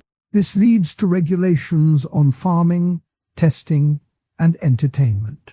If machines could become conscious, new rights might be needed, and new responsibilities would arise for creators. The stakes are high, which is why the debate continues. Modern philosophers try to bridge the gap. Some suggest a graded view of consciousness. In this view, consciousness is not an all-nothing property, but a spectrum. A mouse may have a low level of consciousness, a dolphin a higher level, and a human the highest. Similarly, a simple robot may have a tiny slice of consciousness if it can integrate information in a certain way. The graded view helps explain why the line is blurry. Another modern approach looks at embodiment. The idea is that consciousness arises from the way a body interacts with the world. A dog's tail wagging is linked to its body, its muscles, its nervous system, and its environment. A smartphone has no body that moves or feels. The embodiment view argues that without a body that can feel, a system cannot be truly conscious. This view supports the claim that machines, as they exist now, lack consciousness. The conversation also touches on ethics. If a dog feels pain, then harming the dog is wrong. If a machine does not feel, then turning it off is not a moral harm. The ethical line follows the line of consciousness. Singer's quote, "The interests of all beings count equally," pushes the idea that any being that can suffer deserves moral consideration. Turing's question, "Can machines think?" invites us to think about the moral status of machines if they ever do think. The story of consciousness in animals and machines is still being written. New discoveries about animal brains keep adding evidence. New AI models that can generate language, create images, and solve puzzles keep challenging the idea that machines are only tools. The calm narrator can see that the question may never have a single answer that satisfies everyone. But the dialogue itself is valuable. It forces people to examine how they treat other beings, how they design technology, and how they understand their own minds. In closing, the key points can be summed up without losing the depth. First, the history shows a shift from seeing animals as machines to seeing them as feeling beings. Second, thinkers like Peter Singer argue that the capacity to feel pain gives animals moral weight. Third, Alan Turing opened the door to thinking about machine minds by proposing a practical test. Fourth, everyday examples like a dog wagging its tail and a smartphone answering a voice command illustrate the two sides of the debate. Fifth, counter-arguments remind that behavior can be explained by programming or conditioning. Sixth, historical anecdotes from the 19th century animal rights movement and the early Turing test show how ideas move from theory to law and to public awareness. Seventh, modern theories such as integrated information and higher-order thought offer fresh ways to think about consciousness. Eighth, analogies of light turning on and a chess-playing computer help make the abstract ideas concrete. Ninth, real-world applications in law, animal welfare, and AI design show why the debate matters. Finally, quotes from Singer and Turing keep the original voices alive. The journey through these ideas invites the listener to keep asking questions. When a dog wags its tail, the mind may feel a gentle warmth. When a phone replies, the mind may feel curiosity. Both moments are part of the larger story of what it means to be aware. The story does not end with a final answer, but with an invitation to keep listening, keep observing, and keep thinking about consciousness in all its many forms. The story begins with a question that has lived in philosophy labs and quiet rooms for decades. Why does a brain fire? And yet there is a feeling that comes with it. That question is called the hard problem of consciousness. The phrase was first used by David Chalmers in a paper that appeared in 1995. In that paper, Chalmers wrote, "There is a hard problem of consciousness, namely why physical processes give rise to subjective experience. The hard problem asks why any of the brain's activity is accompanied by what it feels like to be alive. It asks why there is something it is like to see red, to taste coffee, or to feel a sudden chill on a winter night. Opposite the hard problem are the easy problems. The easy problems are not easy in the sense that they are trivial, but they are the kinds of questions that science can answer step by step. They ask how the brain stores memory, how it moves the eyes, how it decides to raise a hand, and how it solves a math puzzle. Daniel Dennett, a philosopher who wrote a book called Consciousness Explained in 1991, described these as the easy problems. He said, "We can explain the brain's functions by looking at its parts and the ways they work together. The easy problems are about mechanisms, about wiring, about chemistry, about the flow of information. To see the difference, imagine a person walking in a park. A cold wind brushes the skin. The body registers the drop in temperature. The nerves send a signal to the brain triggers shivers, the person pulls the coat tighter. All of those steps belong to the easy problems. They can be measured, recorded, and modeled. The hard problem is the feeling of the chill itself, the little inner spark that says, "I am cold." That spark is not a movement of ions, it is an experience. The same pattern holds when a student solves a math puzzle. The brain lights up in the frontal lobes, the muscles move the pen, the answer appears on the page. Those steps are easy problems. The hard problem is the quiet sense of satisfaction that floods the mind when the solution clicks. That sense is not a button that can be pressed. It is a feeling. Chalmers built his argument by pointing out that all the easy problems can be mapped onto physical processes. He used the term phenomenal consciousness to name the raw feeling part. He argued that even if every neuron, every synapse, every chemical change were fully described, there would still be a gap. That gap is the hard problem. He wrote, "Even a complete physical account of the brain would leave unanswered why there is something it is like to be that brain." For Chalmers, the gap is not a temporary lack of knowledge. It is a conceptual gap that may never be closed by science alone. Dennett took a different route. He argued that the hard problem is a kind of illusion created by the way language works. In Consciousness Explained, he said, when people talk about the hard problem, they are treating consciousness as a single thing that sits somewhere in the brain. In reality, consciousness is a set of brain processes that can be described in scientific terms. Dennett's view is that the hard problem will dissolve once the easy problems are solved.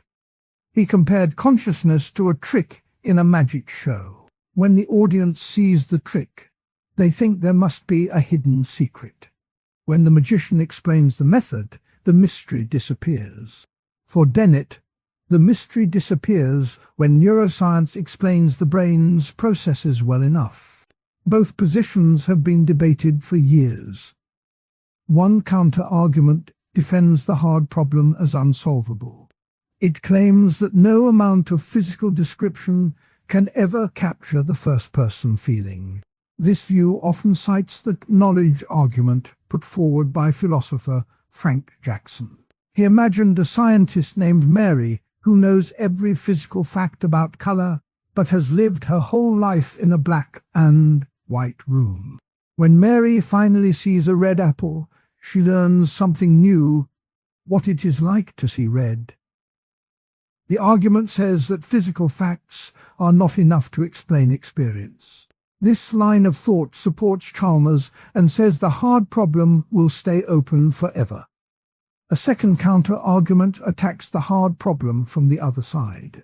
It says that the problem is not a real problem at all, but a confusion caused by language. Proponents point to advances in brain imaging that let scientists watch the brain light up when a person feels pain, hears music, or feels a chill. They argue that as the map becomes finer, the need for a separate, hard problem fades. Some neuroscientists claim that the feeling of a chill is just a pattern of activity in the insular cortex and the somatosensory cortex. When that pattern is understood, there is no leftover mystery. This view aligns with Dennett's claim that the hard problem dissolves under scientific study. History gives two vivid anecdotes that illustrate how the debate grew. The first happened in 1995, when Chalmers submitted his paper Facing Up to the Problem of Consciousness to the journal Science. The paper sparked a flood of responses, letters, and conference sessions. At a meeting in Sydney that same year, a young graduate student asked, "If we can build a computer that solves the same puzzles as a brain, does it have experience?" The question set off a lively discussion that still echoes in classrooms. The second anecdote comes from 1991, when Dennett's book was released. At a public lecture in Boston, a philosopher named John Searle challenged Dennett, saying, "You cannot explain away the mind by saying it is just a set of brain processes." Dennett replied calmly, "The mind is a story we tell about brain activity, not a separate thing." The exchange was printed in a magazine and became a classic illustration of the clash between the two sides. Real-world applications show why the distinction matters. In medicine, doctors treat pain by targeting the easy problem, the nerve signals that travel to the brain. Yet patients often describe pain as a deep personal experience that feels beyond the chemicals. Understanding the hard problem could help create better treatments that address both the signal and the feeling. In technology, engineers design virtual reality headsets that make users feel present in a digital world. The hardware handles the easy problems, tracking motion, delivering images, adjusting sound. The hard problem appears when a user says, "I really felt like I was there." If designers could grasp why the brain creates that feeling, they might make even more immersive experiences. Modern interpretations blend the two views. Some philosophers propose papanpsychism, the idea that experience is a basic feature of the universe, like mass or charge. They argue that if experience is everywhere, the hard problem becomes easier to explain. Others adopt a higher-order theory, saying that a mental state becomes conscious when the brain monitors it. This approach tries to turn the hard problem into an easy problem by adding a new brain process. Both ideas try to bridge the gap that Chalmers highlighted while keeping the scientific spirit that Dennett championed. To make the ideas concrete, two everyday analogies help. First, think of a car engine. The easy problems are the pistons moving, the fuel burning, the exhaust exiting. Mechanics can study each part and understand how the car runs. The hard problem would be asking why the car makes a humming sound that seems pleasant to the driver. The sound is a feeling, not a part of the engine's mechanics. Second, imagine a kitchen timer that beeps when the cake is ready. The easy problems are the clock's gears, the battery, the speaker. The hard problem would be the joy the baker feels when hearing the beep. The joy is not in the gears. It is a personal experience. Quotes from the original thinkers add weight. Chalmers wrote, "Consciousness is the most obvious and yet most mysterious of all natural phenomena." Dennett replied, "If we can explain the brain's functions, we have explained consciousness." Both sentences are short, clear, and capture the core of the debate. Another line from Chalmers, taken from a later interview, says, "The hard problem is not a problem that will go away. It is a sign that our current scientific picture is incomplete." Dennett, in a later essay, answered, "The hard problem is a philosophical puzzle that will disappear when the right science arrives." The conversation also shows how language shapes the debate. When people say, "Why does experience exist?" they are asking a question that mixes facts with feelings. The easy problems answer, "How does the brain work?" by pointing to neurons, chemicals, and circuits. The hard problem asks, "Why does any of that work feel like something?" It asks for a reason that goes beyond the physical description. Some scholars suggest that the hard problem is a category mistake, treating a description of function as a description of feeling. Others say it is a genuine mystery that points to a deeper layer of reality. In practice, research labs split their work along the two lines. One lab might map the brain activity that occurs when a person feels a chill. They use fMRI to see which areas light up. They record the timing of the signals. They test how drugs change the response. That work belongs to the easy problems. Another group might ask, what does it mean for a pattern of activity to be accompanied by experience? They might use philosophical analysis, thought experiments, and conceptual tools. That work belongs to the hard problem. Both groups publish papers, attend conferences, and sometimes argue with each other, but both are needed to move forward. The debate also influences ethics. If a robot can solve the easy problems of perception and action, does it have a mind? If the hard problem is unsolvable, then perhaps we can never know whether the robot feels.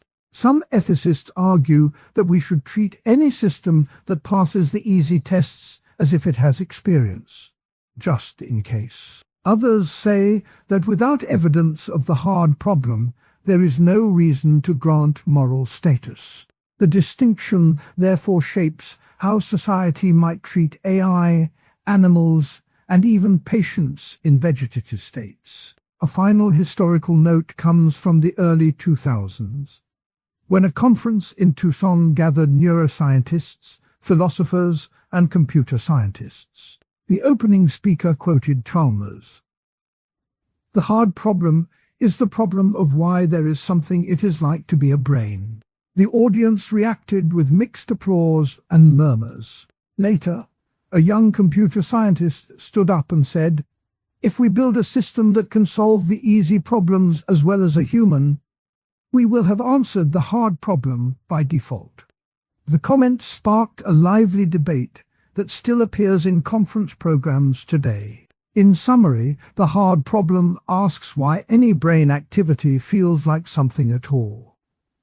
The easy problems ask how the brain does its many jobs. David Chalmers introduced the hard problem in 1995 and argued that it marks a gap in scientific explanation. Daniel Dennett, in his 1991 book, claimed that the gap will close when the easy problems are solved. Counter-arguments defend the hard problem as an unsolvable mystery, while others say it will dissolve under the weight of scientific progress. Historical moments, such as the launch of Chalmers' paper and the debate sparked by Dennett's book, show how the issue has shaped modern thought. Real-world cases in medicine and technology illustrate why the distinction matters. Modern theories try to blend the two views, offering new ways to think about experience.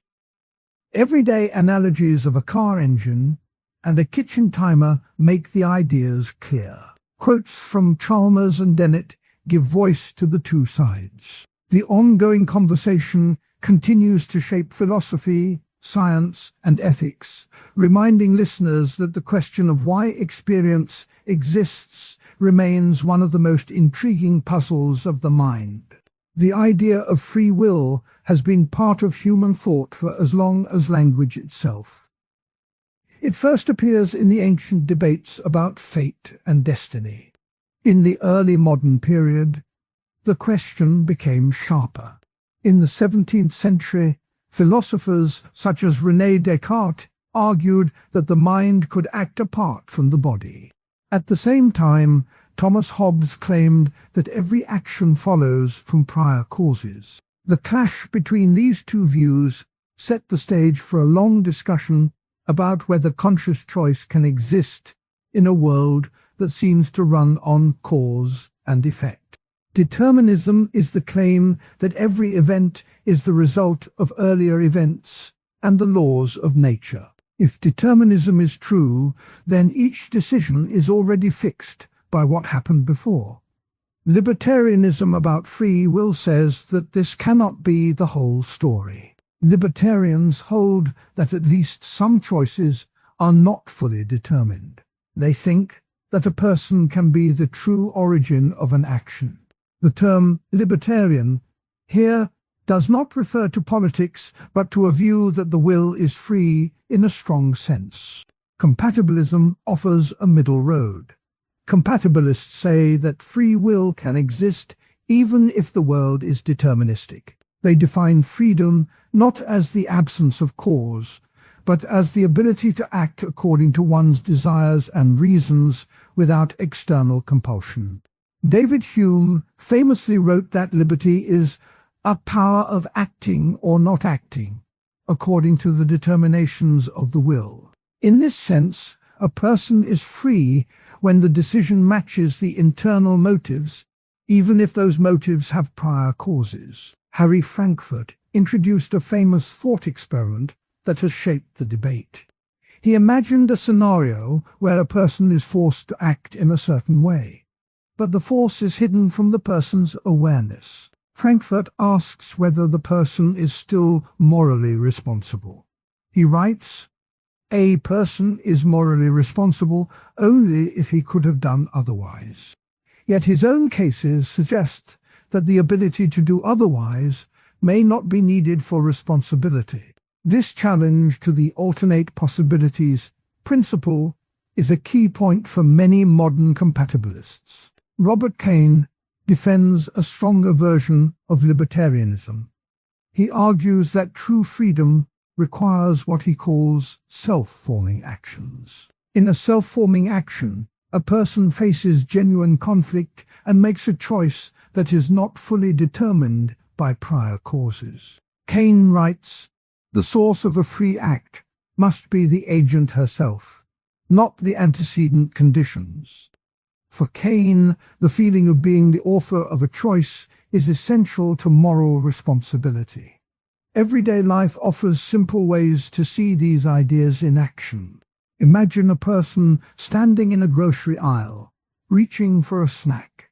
The person sees a chocolate bar and a bag of fruit. The brain lights up with cravings, past experiences, and health goals. The person pauses, thinks about a diet plan, and then reaches for the fruit. In a compatibilist view, the choice is free because it follows the person's own reasons, even if those reasons are shaped by earlier habits. In a libertarian view, the moment of pause could be a self-forming act where the person truly creates a new path that was not pre-written. A second scenario involves deciding whether to call a friend after a long day. The person feels tired, remembers a promise, and wonders if the call will lift the mood. The decision to pick up the phone can be seen as a conscious choice. If the person calls, the action aligns with a personal value of caring for others. If the person does not call, the decision may be explained by fatigue or other obligations. Both scenarios show how the feeling of choosing can be examined through the lens of free will theories. Brain chemistry offers a strong counter-argument to the libertarian picture. Experiments that measure brain activity show that decisions can be predicted seconds before a person reports feeling the intention to act. In one famous study, researchers asked participants to press a button whenever they felt like it. The brain showed a readiness potential about half a second before participants said they had decided. Some interpret this as evidence that the brain decides first and the conscious mind only becomes aware later. If this reading is correct, then conscious choice would be an illusion created by neural processes. A second counter-argument comes from the compatibilist side. It accepts that constraints exist, such as biology, culture, and personal history, but still holds that agency can operate within those limits.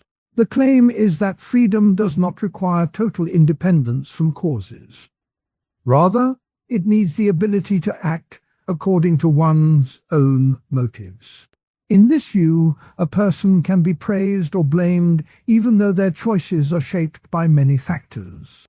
The argument says that moral responsibility is compatible with a world that has both deterministic and indeterminate elements. Historical anecdotes illustrate how the debate has moved over time. In the 17th century, a famous exchange took place between Pierre Gassendi and Thomas Hobbes. Gassendi defended the ancient atomist view that the soul could intervene in the material world, while Hobbes insisted that all motion, including mental motion, follows mechanical laws. Their letters show how early modern thinkers wrestled with the idea that the mind might be a free agent in a mechanistic universe. Another turning point arrived in the 20th century with split brain experiments. Neuroscientist Roger Sperry cut the corpus callosum of patients with severe epilepsy, separating the two hemispheres. When the left hand was shown a picture of a ring and the right hand a picture of a key, the patient would pick up the object that the left hand saw, even though the left hemisphere could not explain why. Michael Gazzaniga later described the left hemisphere as a confabulator that creates a story after the fact. These findings suggest that conscious awareness may sometimes follow the decision, rather than cause it. The experiments have been used both to support the brain-first view and to argue that the feeling of choice still matters, because the person can still report a reason for the action. Real applications of the free will discussion appear in law and ethics. Courts often assume that people act with some degree of freedom, which justifies punishment or praise. If a defendant's brain chemistry is shown to have forced the behavior, the legal system must decide whether to reduce responsibility. Compatibilist theories help shape policies that balance scientific insight with moral accountability. Libertarian ideas push for a view that people are the ultimate source of their deeds, which can lead to stricter notions of blame. Modern interpretations also draw from artificial intelligence. When a machine makes a choice, does it have free will? Some philosophers argue that AI can only follow programmed rules, so it lacks true agency. Others point out that complex systems can generate unpredictable outcomes, resembling the libertarian notion of self-forming events. The debate about conscious choice now extends to questions about whether future AI could ever be held morally responsible. Analogies can make the abstract ideas clearer. One common picture is that of a river flowing toward the sea. Determinism is like the river's current, pushing everything downstream. Compatibilism says that a person is like a boat on the river, able to steer within the flow. The steering wheel represents desires and reasons. The boat cannot leave the river, but it can choose which direction to point. Libertarianism, in contrast, imagines a moment when the boat can jump out of the water, creating a new path that was not forced by the current. The jump represents a self-forming act that is not predetermined. A second analogy uses a computer program. A simple program follows a fixed set of instructions. That is like strict determinism. A program that allows user input can change its path based on the user's choices. The user's input is like a conscious decision that shapes the outcome. If the program also includes random number generators, then some steps are not fixed, similar to the libertarian claim that chance can open space for free action.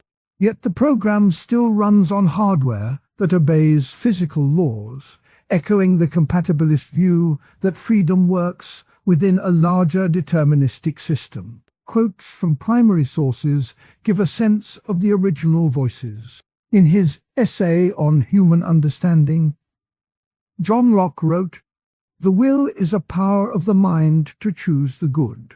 This statement links freedom with the mind's ability to pick what it sees as better. Later, Immanuel Kant declared, "Act only according to that maxim whereby you can, at the same time, will that it should become a universal law." Kant's famous rule points to the idea that moral choice requires a sense of autonomy. Harry Frankfurt, in Freedom of the Will and the Concept of a Person, said, "A person is not a thing that can be moved by external forces without being a person." The quote emphasizes that personal identity is tied to the capacity for self-directed action. The discussion also touches on how culture shapes the feeling of choice. In societies that stress collectivism, the notion of an isolated self-making independent decisions may feel foreign. Yet even in those contexts, people still experience a sense of agency when they act in line with group values. The feeling of choosing whether to pick a snack or to call a friend remains a core part of human experience. It is this feeling that philosophers try to explain. In summary, the philosophy of free will asks whether conscious choice is an illusion or a real power. Compatibilists argue that freedom lives in acting according to one's own motives, even if those motives have prior causes. Libertarians claim that some choices break the chain of cause and effect, giving the agent true authorship. Counterarguments from neuroscience suggest that the brain decides before awareness, while compatibilist defenses remind that agency can exist within constraints.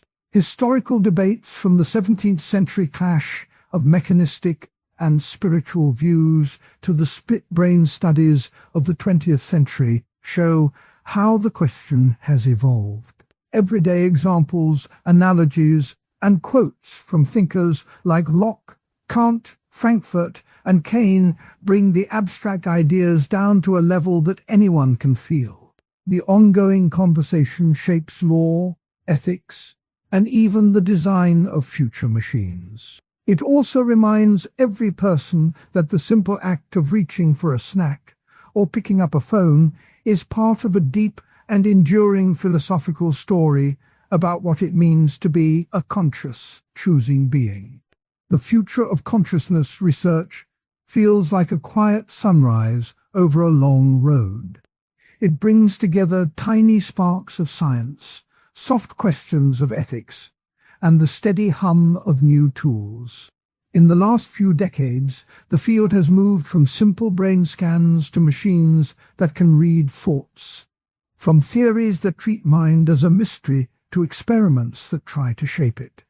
The story now looks toward how those tools will change what it means to be a person and how they will be used in everyday life. The early roots of modern brain mapping stretch back to the 1990s. At that time, a group of scientists launched a massive project to chart the activity of the human brain in fine detail. They called it the Brain Activity Mapping Initiative. The goal was simple: record where signals traveled when a person saw a picture, heard a sound, or thought a word. The work was slow, and the computers of the era were far slower than today's machines. Yet the project showed that the brain could be measured in ways that had never been possible before. One researcher later recalled, "We were just opening a door that had been closed for centuries. That door is now wide open." Around the same time, another story unfolded in a small lab in Japan. A team tried to link a monkey's visual cortex to a simple computer screen. The animal could learn to move a cursor by thinking about the motion of a dot. The experiment was a modest step, but it proved that thoughts could be turned into signals that a machine could read. The success inspired a wave of brain-computer interface research that still rolls on today. Fast forward to the present day, and the names that dominate the conversation have changed, but the curiosity remains. Christoph Koch, a neuroscientist who works at the forefront of the field, often says consciousness is a biological phenomenon that can be measured. His words remind the audience that the mind is not just a story, but a pattern of activity that can be traced with the right tools. Another key thinker, Giulio Tononi, offers a different angle. He argues that consciousness can be understood by looking at how much information a system can share with itself. He calls this idea integrated information theory. The theory tries to give a number to how aware a system is. It is still debated, but it gives researchers a way to compare brains, computers, and even simple networks. David Chalmers, a philosopher, adds a deeper layer. He separates the easy problems of consciousness, like how the brain stores memory, from the hard problem, which asks why any of this activity feels like something at all. He writes, "The hard problem asks why physical processes give rise to experience. This question keeps the field grounded in mystery, even as technology advances." Susan Greenfield, a neuroscientist and writer, warns that new tools could change the way people feel without warning. She says, "When we start to edit the mind, we must think about the cost to the self." Her words echo a growing concern among ethicists that the power to shape consciousness may also reshape identity. The arguments for pushing forward are strong. One line of thought says that better tools will help doctors treat disorders that hide behind the veil of consciousness. For example, a person who cannot move because of spinal injury can now use a brain-computer interface to type messages or control a robotic arm. In one well-known case, a man named John, who was paralyzed from the neck down, learned to move a virtual hand by thinking about the movement. The signals from his motor cortex were turned into commands for a robotic limb. The limb lifted a cup of water and placed it on a table. This achievement showed that a mind can reach out and act even when the body cannot. A second example shows how virtual reality can create vivid experiences that feel almost real. In a therapy setting, a teenager with severe anxiety can put on a headset and walk through a simulated crowd. The brain reacts as if the crowd were truly there, but the person can practice coping skills in a safe space. The experience can be so strong that the teenager reports feeling less fear in real life. This shows that technology can shape the way consciousness feels, not just what it can do. Both examples illustrate a larger point. New tools are not just about reading the brain, they are about writing to it. That brings up a set of ethical questions that are still being debated. One group of ethicists asks whether machines that seem to have experiences should get rights. In the early 21st century, a public debate erupted over whether advanced AI should be treated like a person. Some argued that if a robot can report feeling pain, it deserves protection. Others said that feeling is not enough. A machine does not have a life story, a body, or a history. The debate sparked articles, panels, and even a few bills in Parliament that tried to define legal status for AI. The conversation continues, and it shows how ideas about consciousness can shape law. Another ethical thread warns against overpromising what technology can do. Some investors and journalists have claimed that brain-computer interfaces will soon let people upload thoughts, download memories, or even achieve digital immortality. Critics say these claims ignore the complexity of the brain and the limits of current science. They point out that the brain is not a hard drive that can be copied. A philosopher named John Searle famously wrote, "The mind is not a computer." His view reminds the audience that the brain works in ways that are not just about data storage. The cautionary voice asks that researchers be honest about what can be achieved and what remains out of reach. A second caution focuses on the risk of altering consciousness without full understanding. Neuroenhancement promises to make people smarter, more focused, or happier by tweaking brain chemistry. Yet the long-term effects are unknown. A neuroscientist named Thomas, who studies drug effects, notes that changing the balance of neurotransmitters can shift personality in ways we cannot predict. If a drug makes a person more creative, but also more impulsive, the net benefit is unclear. The same concern applies to brain-computer interfaces that could change how the brain learns. Some worry that constant feedback loops between mind and machine could blur the line between self-generated thought and external suggestion. These counter-arguments do not stop the work, but they shape how it moves forward. Researchers now include ethicists on their teams, and many journals require a discussion of potential harms before publishing results. Funding agencies ask for plans on how data will be kept private, how participants will give informed consent, and how the technology will be used fairly. Modern interpretations of consciousness also keep evolving. Predictive processing is one idea that says the brain constantly makes guesses about the world and updates them with new information. In this view, consciousness is the brain's best guess about what is happening right now. Another view, the global workspace theory, compares the mind to a stage where a spotlight shines on a few ideas at a time, while the rest of the brain works in the background. Both ideas try to explain why some mental content becomes clear to us while other content stays hidden. These theories help scientists design experiments. For instance, a lab may show a picture for a split second and then ask a participant if they saw it.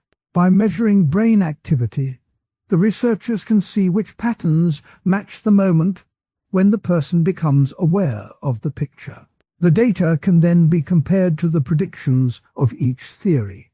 This back and forth between ideas and data keeps the field lively. Real-world applications keep growing.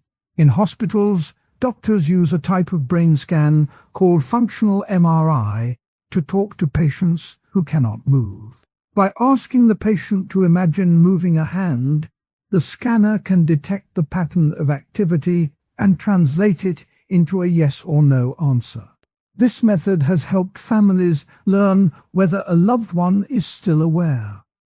It also shows that consciousness can be accessed even when the body is silent. Outside medicine, artists experiment with brain-linked music.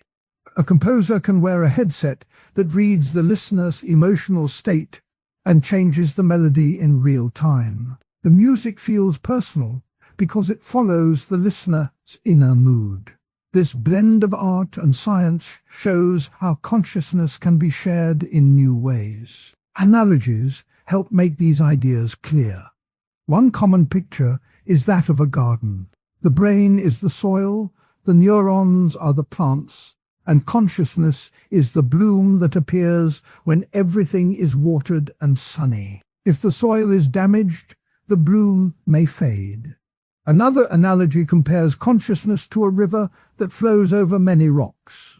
The water represents thoughts, and the rocks are the brain's structures that shape the flow. Changing the shape of the riverbed changes how the water moves, just as altering brain connections can change the shape of experience.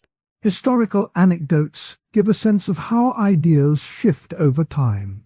In the 1990s, when the brain mapping projects began, many scientists believed that mapping every neuron would solve the mystery of mind. The project leaders held a meeting in a small conference room in Boston. One senior researcher stood up and said, "If we can see every connection, we will see the mind itself." The room fell silent, and the comment became a rallying cry for the decade. Yet after years of work, the map was still incomplete, and the field learned that seeing connections is not the same as understanding how they work together. A second anecdote comes from the early 2000s, when the idea of giving rights to AI sparked heated debate. A philosopher named Peter Singer wrote an article asking whether a robot that could claim to feel pain should be protected. The article was printed in a major newspaper, and readers wrote letters both supporting and rejecting the idea. In a televised panel, a computer scientist argued that rights are tied to responsibilities, which a machine cannot hold. The conversation showed that the question of consciousness can reach far beyond the lab and into everyday life. Quotes from primary sources anchor the discussion. Christoph Koch once wrote, "If we can find the neural correlates of consciousness, we can begin to explain why we have experiences." This line captures the hope that science can link brain activity to feeling. Alan Turing, who asked whether machines can think, posed the question, "Can machines think?" His question still guides the debate about AI consciousness and rights.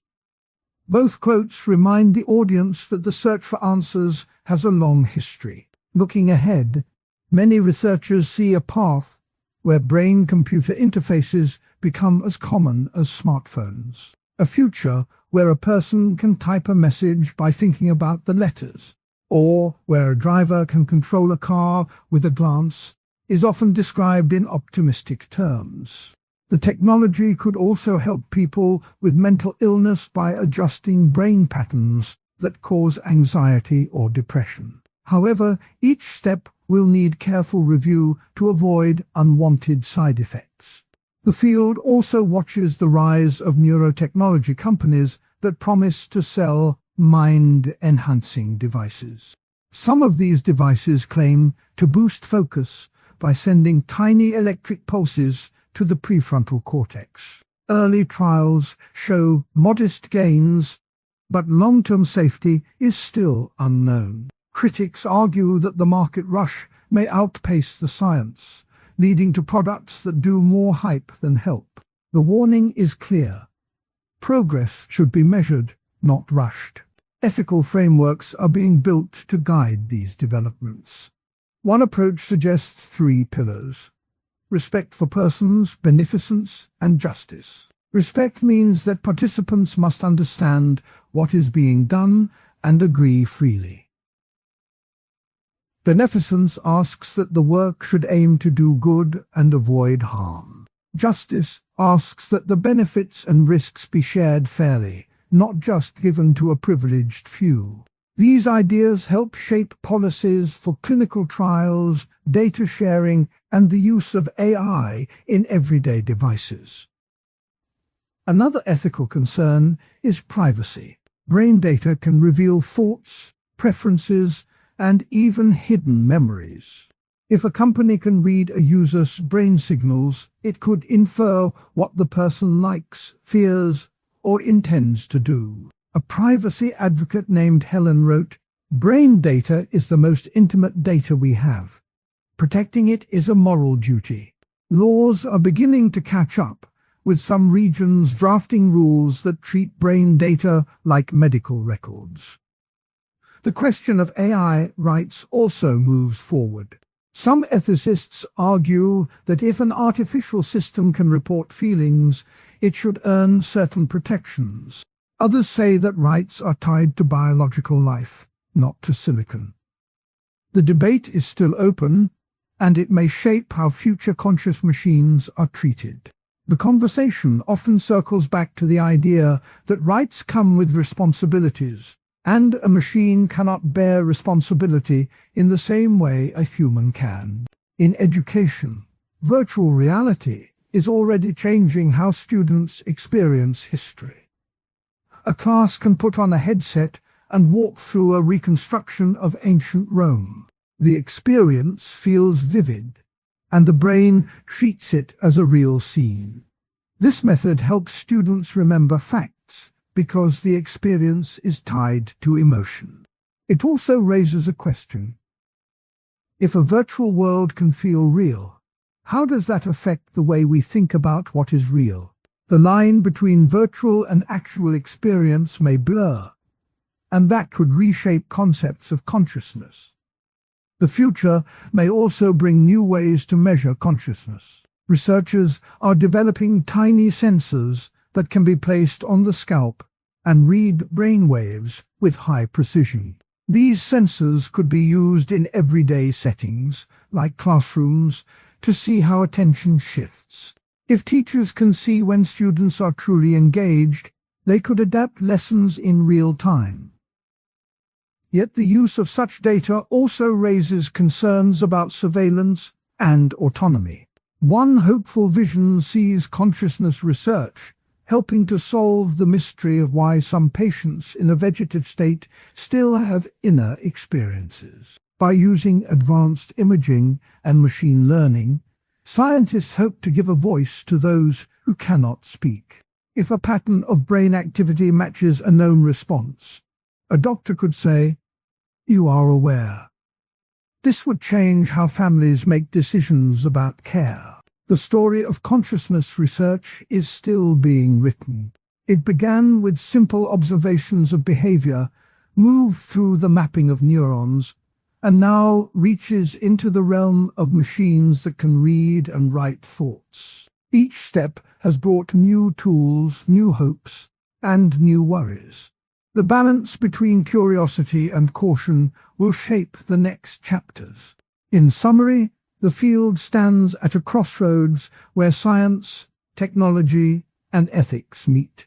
Modern thinkers like Christoph Koch push the idea that consciousness can be measured, while philosophers like David Chalmers keep the mystery alive. Real-world examples such as brain-computer interfaces helping a paralyzed person and virtual reality creating vivid experiences show both promise and responsibility. Historical moments from the 1990s brain mapping projects to early 21st century AI rights debates remind that each breakthrough brings a new set of questions. Counter-arguments warn against overpromising and urge care when altering the mind.